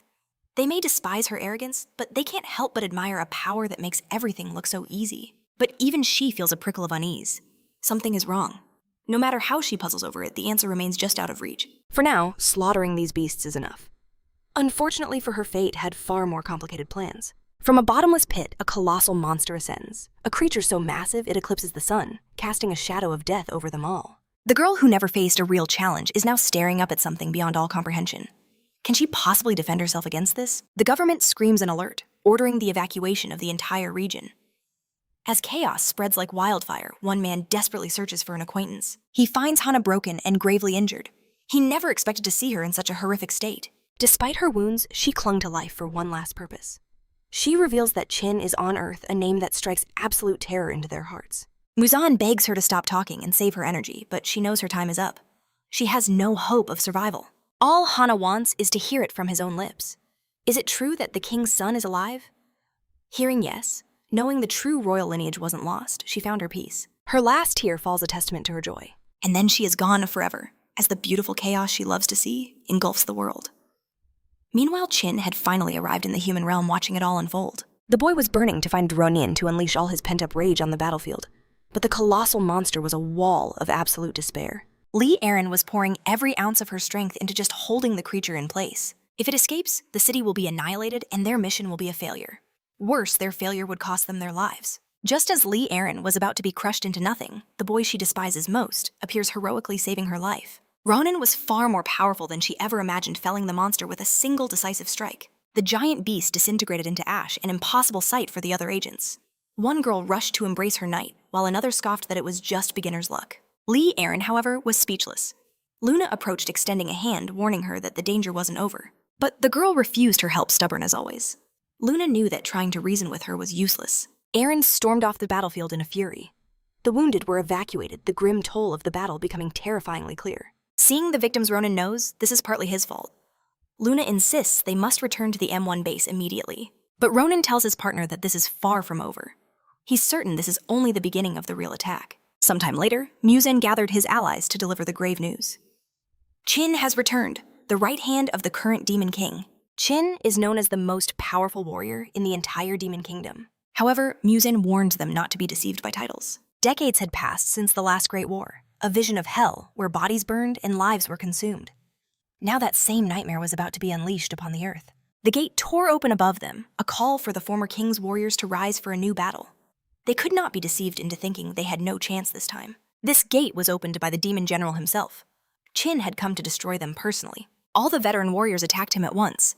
But even together, they were hopelessly outmatched. With overwhelming power, Chin repelled them easily, and with movements faster than sight, he severed the heads of every last survivor from the old war. General Chin was relentless. By just stabbing his sword into the earth, a sea of hellfire erupted toward his target. Muzan threw himself in the way, blocking the attack and saving the last two souls of his resistance. To be able to withstand his attack, Chin admitted the old man was admirable. Muzan, however, felt only disgust for Chin's betrayal. Despite everything, he chose to ally with the traitor who stabbed his own brother in the back. Chin challenged the former commander of Khan's army to a duel. Now, just a fugitive Muzan accepts, and their fierce battle begins. During the fight, Chin demands to know the location of the key. Muzan is being overwhelmed. He knows he cannot defeat Chin. The girls the old man saved try to intervene, but they are nothing but insects to Chin. On the other side of the wall, their allies can only listen to the screams. Their sacrifice was a desperate attempt to buy time, but soon the wall shattered and Chin emerged unscathed. Those few seconds were just enough, but the girls had paid with their lives. And it won't be enough to stop Chin from hunting down his real prize. He walks through the city, passing among the civilians. People just stare, thinking this strangely dressed man is part of a movie. They think they're witnessing a sci-fi film shoot, completely unaware of the truth. But Chin, since he was a child, has despised humans with every fiber of his being. The sight of these humans awakens that familiar rage. A deep-seated hatred he can no longer contain. An unlucky young man becomes the first casualty torn asunder in an instant. For Chin, this carnage brings a twisted sense of relief. As the executioner carves a path of destruction, the old man flees for his life. The screams behind him are from the last companions he had in this world. He had promised to protect them, these bright young souls. And now, their lives are the price for his survival. Just like in his past, his path is once again stained with the blood of thousands. A grim destiny that never changes. Chin is on the hunt for Ronin, and the old man must keep the king's son safe until the appointed time. Muzan knows this entire massacre is a trap, a bloody invitation designed to lure him out. But to protect the true king, he cannot answer the call. His long, agonizing journey has already claimed so many precious lives. But now, the true king's return is finally at hand. Yet, can the old man truly stand by and watch? As countless more innocent lives pay for his mission, Chin feels no pity for these people. His heart is poisoned by an ancient grudge against the mother who abandoned him for a mere human. His childhood was a living hell, and now he intends to make them all pay. His eyes lock onto his next victim, a young man cowering under a truck. But as we expected, the old man couldn't bear any more blood on his conscience. Did he only decide to act now because his own demon kin were being sacrificed? He returns with a furious counterattack, roaring that Chin is a coward for using the innocent as bait. Chin merely scoffs, calling the old man an idiot. This isn't bait, he claims. This is a cleansing for his scarred soul. Revenge is his only purpose. Words are useless now. The old man is forced to fight, but Chin seems utterly unbeatable. While this deadly battle rages across the city, the site of the initial attack is being evacuated. Luna urgently informs our hero that someone is actively hunting the Blue Moth. She whispers that she can't give details now, but the Blue Moth is an organization sworn to help Chin reclaim his throne. As the two discuss this in hushed tones, Lim observes them from a distance. That girl's true intentions remain a complete mystery. The M1 leader's voice crackles over the comms. There's a Code 9 situation 4.1 kilometers away. A Code 9 event is in progress. For those unaware, a Code 9 signifies the arrival of a legendary class enemy. The live feed shows two humanoid figures clashing, with enough raw power to annihilate the entire city. Ronin's eyes widen in shock. He recognizes the old man, but the black-haired fighter is unknown. The other agents are panicking. This is on a whole different level from the other monsters. Even the ever-arrogant Lirim is paralyzed with fear, watching these godlike beings battle. Luna might recognize the dark-haired man, but Ronin is the one who's completely shaken. Without thinking, he bolts towards the battle. An agent sneers that the handsome boy should stay here and protect her. Another scoffs that Ronin is just running away in fear. Luna immediately gives chase, insisting it's too dangerous for him to go alone. She will stand with him. None of them could possibly understand. The old man on that screen was Ronin's master, the one who helped him more than anyone since his grandmother passed. Luna follows close behind, but she's not sure if he should really interfere in a fight of this scale. She warns him that to the M1 agents, his master is just another demon to be eliminated. If he truly wants to save him, they have to get there before anyone else. She fully commits to helping her partner. Ronin thought he would face this battle alone, but now he can count on her. Back on the battlefield, Chin has already turned the entire area into a wasteland while assaulting Muzan. The Demon King's right hand smirks. He admits Muzan is impressive, but there is nothing in this world that his blade cannot cut. Channeling his power. Demonic hatred radiates from his eyes. His speed shatters the world around him. The old man can't even track his movements. All he can do is rely on his defense. His ability gives him skin tougher than diamond. But even that isn't enough. His arm is severed in a flash of light. With his black blade, Chin effortlessly slices the severed arm into nothingness. Chin's voice drips with venom. You sacrificed so many lives for the faint hope that the true king's lineage would rise again, and now it will all be lost. The intense heat from the attack instantly melts the wound, making it impossible to regenerate. A being with this kind of power can destroy anything. Chin warns coldly, "Your leg will be next." His gaze promises a brutal end. The old man gathers his remaining strength. He knows he can't defeat Chin, but maybe he can wear him down. The young man is arrogant. By underestimating him, the old man might just land a surprising blow. He roars, "This will only end when your head rolls." His powerful attack forces Chin onto the defensive. The boy blocks it, but not as easily as before. He acknowledges the old man's power is like a typhoon. It's a shame he's holding back to protect the humans nearby. Chin moves in to make good on his threat. To his surprise, the old warrior's fighting spirit was still burning brightly. And as Chin's foot touches the ground, stakes charged with immense energy erupt from the earth below. A flicker of hope died instantly. The old man felt his leg shorten and his life along with it. Before him, Chin stood unscathed, his threat brutally fulfilled. The power of the new generation had utterly crushed the old. The boy acknowledged the old warrior's skill, but the time for payment had come. For betraying the demon race, the price was his life. Knowing everything he fought for was now lost, the old man embraced his fate without a trace of fear. Recognizing his courage, Chin promised a swift end. But while Chin offered a warrior's respect, Muzan saw only a monster, a wretch who had trampled over countless human and demon lives. What right did a creature like him have to speak for the demon race? But then Chin sensed something was wrong. What was this incredible aura? A hidden power from the old man? No, this energy wasn't his. An immense force was rocketing toward them. Before Chin could even comprehend the danger, its source slammed into his face like a falling star. Ronin's attack was a cataclysmic blast of pure rage. Seeing the boy, the old man was flooded with emotion, remembering his days serving King Khan. The king always taught that a true ruler must have the strength to protect both himself and his people, to be worthy of their service. In that moment, Ronin's silhouette was the very image of his former sovereign. Muzan saw his king reborn in the boy, and a single profound tear escaped his eye. Ronin was here to vanquish the demon who had ravaged the city and threatened his master. Suddenly, a new ally appeared. Luna from the Blue Butterfly Group was here to help. She warned that M1 agents were closing in, and they would level everything in their path. Luna was ready to pull him out, but something else caught her eye. Chin emerged from the smoke. His clothes were shredded, but his body was completely unscathed. Ronin knew instantly this monster was on a whole other level. The sheer pressure of his power was overwhelming, and that sword he carried radiated danger. One wrong move, and it would cleave him in two. Chin had finally found him the human boy, the source of all his rage against mankind. But that same burning hatred now resided in the heart of our hero Ronin, who despised demons for their senseless slaughter and for forcing his beloved grandmother to sacrifice her life. But just as their battle was about to erupt, Luna shot between them. To both their shock, Luna transformed, revealing her own demonic form. She told Ronin to let her handle Chin, but he refused, shouting that it was far too dangerous. Luna stood her ground. With M1 on their way, Muzan's safety was the priority. Ronin had to get him out while she held the line. Her fierce determination convinced him. He made her promise to stay safe until he returned, thanking her for her sacrifice. But Luna's motives ran deeper than just protecting Ronin. The moment Chin laid eyes on Luna, a storm of forgotten emotions and old trauma resurfaced. So many years ago, in his blind pursuit of power to avenge his family, he had abandoned the last person he had left. He had abandoned his little sister Rim. Hearing that name, Luna froze. How did he know it? She demanded he explain himself. Chin's hesitation only fueled her rage. With a furious cry, she lunged forward, demanding answers. Her strike was too fast, too powerful. Chin couldn't even raise a defense. Luna poured all her strength into the blow, slamming him into the unforgiving ground. She twisted through the air, bringing her powerful legs down in a crushing blow, giving him absolutely no time to react. Grabbing him by the throat, she roared her question again, a single tear streaming down her face. Weakly, Chin choked out the name Rim. "My name is Luna," she screamed, "protector of King Khan." Exhausted, Chin confessed all his years of suffering were because of her. Why, after all this time, was she alive and standing before him? He had mourned his sister's death for years. As the long-lost siblings had their fateful reunion, the M1 squad finally arrived. Lee Aaron was ready for her chance at redemption. The rest of her squad was paralyzed by the sight. A sea of fire was devouring the city. Not even a fuel tanker could cause this level of devastation. She snapped at them, ordering them to focus immediately. Her usual arrogance was gone. Even she knew that in this battle, one single mistake meant certain death.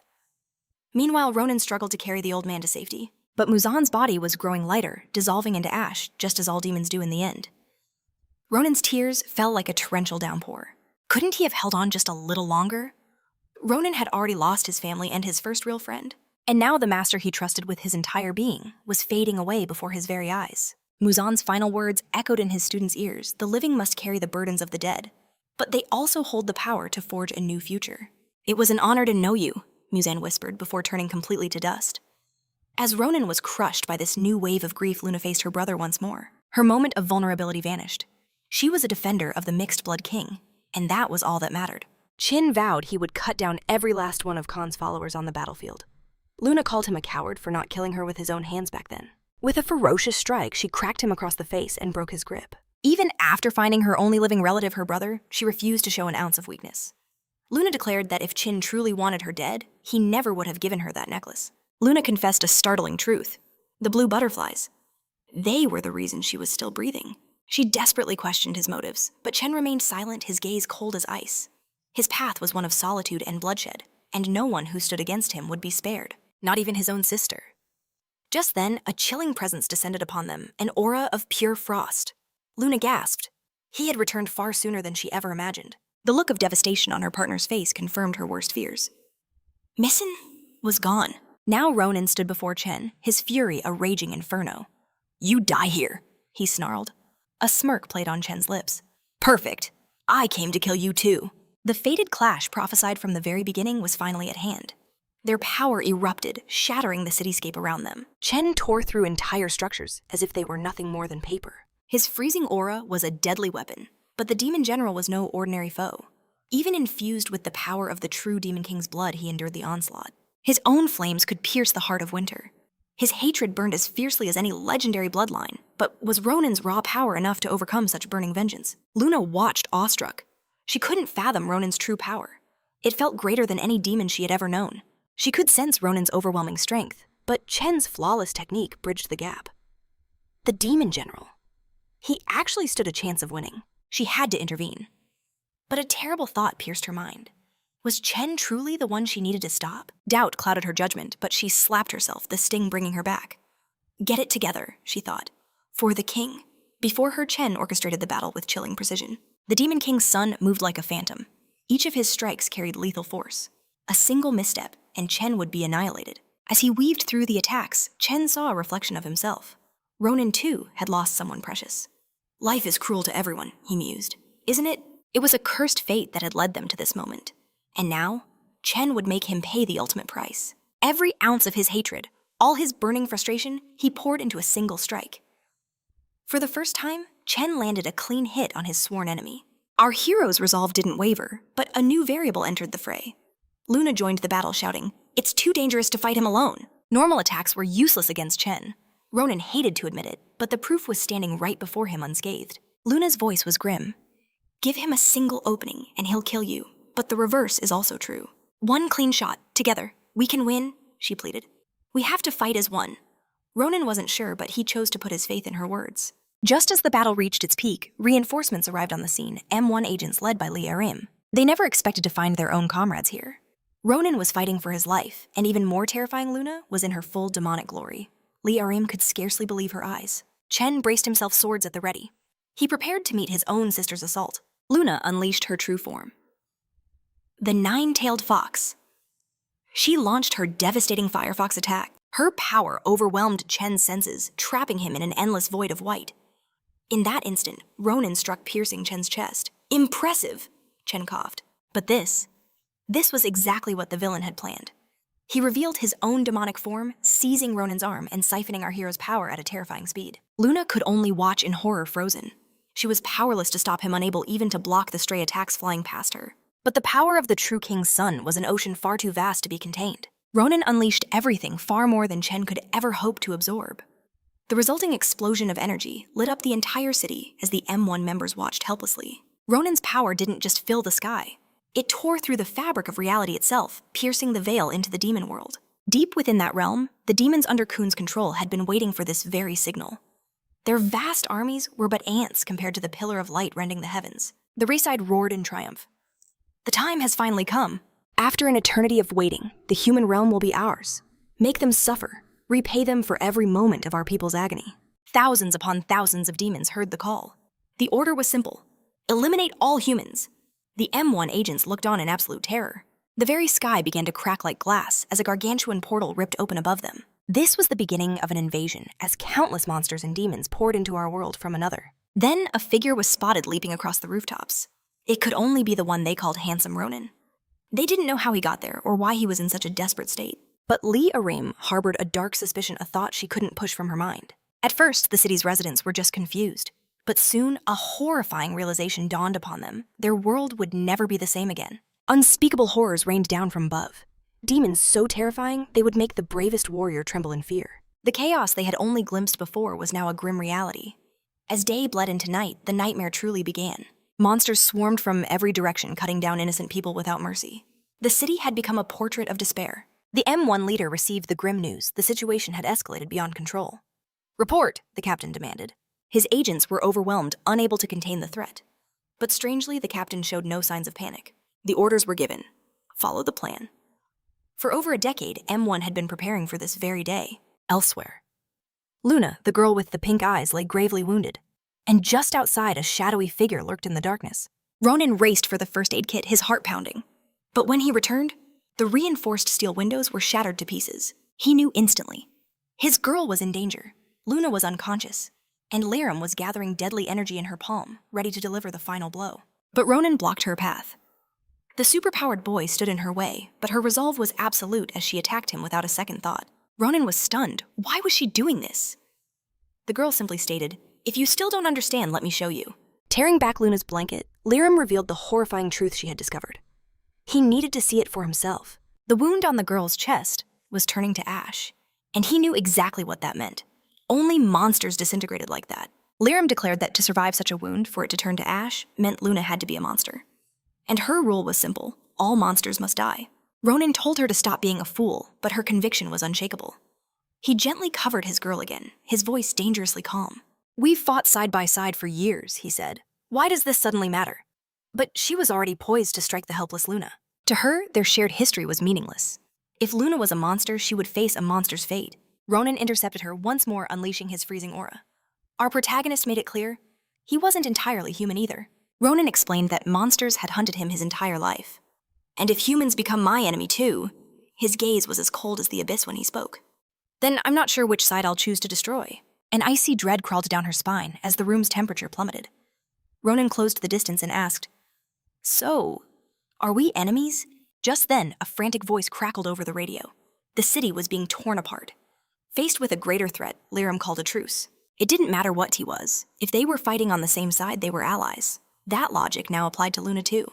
With the threat gone, Ronin returned to his girl's side, gently cleaning her wounds. Our hero did everything in his power to help her. Now her survival depended on her own will. Ronin then donned his familiar combat gear from Chapter 1 and headed out to join the war. The regular M1 agents were being overwhelmed by colossal monsters, but thankfully the elite units were turning the tide. CA reveled in her own power, though her partner's ugly mug was a bit of a buzzkill. Still, the duo continued to obliterate demons together. Meanwhile, Liram dove back into the fray, unleashing her own fury against the demonic horde. As the most powerful of all the agents, she wiped out dozens with every attack. Her drive was a force of nature. But no matter how powerful she was, her rampage was cut short when a demon lunged from her blind spot, its jaws aiming to devour her. Its fangs sank deep into her arm, the shock leaving her paralyzed. But then another arm shot past her, annihilating the monster instantly. It was Ronin. He had saved her yet again. This was becoming a habit. Our protagonist was a relentless storm of destruction against these creatures. Liram watched in awe as every monster around them turned to dust. He then faced her, his killing intent palpable. "Where is Chen?" That familiar chill returned crawling down her spine. The girl reported that Chen hadn't been sighted on any front. He had to be in hiding. She told him that if he waited just a minute, she could go with him. But the pain was too much to bear. She needed to return to base for treatment. But as she looked down, something felt terribly wrong. Her wound was releasing ashes, just like Luna's had. Meanwhile, Chen calmly watched the city burn as demons poured from a massive portal. One of his servants appeared to report on the situation, hissing that the humans were being crushed like insects. The subordinate gloated that it was all thanks to Chen finding the key, and that the Demon King would surely reward him for it. The news was excellent, but when the underling mentioned the girl with the blue moth message, a dark tension filled the air around Chen. The foolish creature didn't notice the shift and proudly revealed they had almost managed to eliminate that very girl earlier. In a flash, Chen's hand was around the monster's neck. "At least this will be painless," he whispered before ripping its head clean off. "This guy seriously needs a psychologist. Look at that psychotic expression." Back at M1, Liram was being treated, and unbelievably, her wound was already completely healed. The doctor found it bizarre, noting that a person shouldn't be able to regenerate like that, but she was relieved it was even possible. Liarum, however, wasn't relieved in the slightest. She snatched the used syringe right out of the doctor's hand. "What is this?" she demanded. The startled doctor questioned why a top agent was acting so hostile. Ignoring her, Liarum pressed, "Tell me what's in it." Seeing the doctor hesitate, she slammed her against the wall and demanded the truth. The doctor stammered that it was just a painkiller. "If that's true," Liarum replied coldly, "you won't mind if I give you a dose." The woman's panicked struggle was all the answer she needed. This was clearly no simple painkiller. Finally, the doctor confessed the horrifying truth. It was monster DNA, the very source of an agent's power. For Liarum, this revelation was a living nightmare. Not long ago, she would have killed Luna for being a monster. Was she now one of them, just like Luna and Ronin? The doctor defended her research, claiming it was humanity's only hope against the demons completely harmless to humans. But for Liarum, it was the ultimate betrayal. Her entire life, fueled by a burning hatred for demons, was a lie. The very people she served had twisted her into the thing she despised most. With cold resolve, the doctor led Liarum into the heart of the facility, a top-secret laboratory forbidden to all agents. Liarum didn't want excuses. She needed to see with her own eyes how these abominations were created. Inside the hidden lab, countless tubes held living nightmares, monsters of every terrifying shape and size. A twisted pride gleamed in the doctor's eyes. She admitted capturing these creatures alive was a monumental task. This was her prized collection. With these specimens, she boasted she could birth a new species more powerful than any demon, yet fundamentally human. For all her genius, the doctor's words were a fatal mistake. They ignited a fire in Liarum she'd never felt before. This doctor may be human, but her soul was as black as any demon's. In Liarum's eyes, she deserved the exact same fate. They had manipulated her, hoping to leash her power. But that leash had just snapped. She didn't lay a hand on the doctor. Instead, she unleashed the very demons the doctor cherished. If she loved her collection so much, she could join it. The woman's face contorted in fury before a monster's hand closed around her throat. Her own creations now wanted to experiment on her, curious to see how long she'd last before they devoured her whole. Liarum watched her expression unreadable. The doctor pleaded for her life, screaming that Liarum couldn't let a human die by a monster's hand. But for this particular doctor, that desperate plea fell on deaf ears. Her most valuable subject simply observed her final terrifying moments, and then calmly turned away.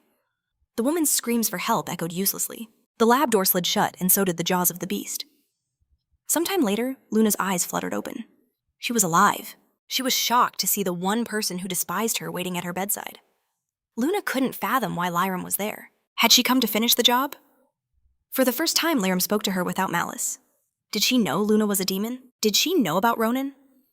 A storm of questions raged in her mind. Finally, she asked, "Are you here to eliminate me?" The girl scoffed. "Is that really what you think after I worked so hard to save you?" How could Luna possibly trust her now? Liarum cut straight to the chase. Ronin was the only one who could end this chaos, and he would only fight if he knew Luna was safe. "I'm here," Liarum admitted, "because he will protect us all." Meanwhile, on the battlefield, the agents were facing total annihilation. But then the one man who could alter the planet's fate finally appeared. Ronin descended like a hurricane, annihilating everything in his path. Even as he fought, our hero's mind was in turmoil. Why did he have to fight? Why were they all hunting him? But if wiping every last demon off the face of the earth was the only path forward, then that is exactly what he would do.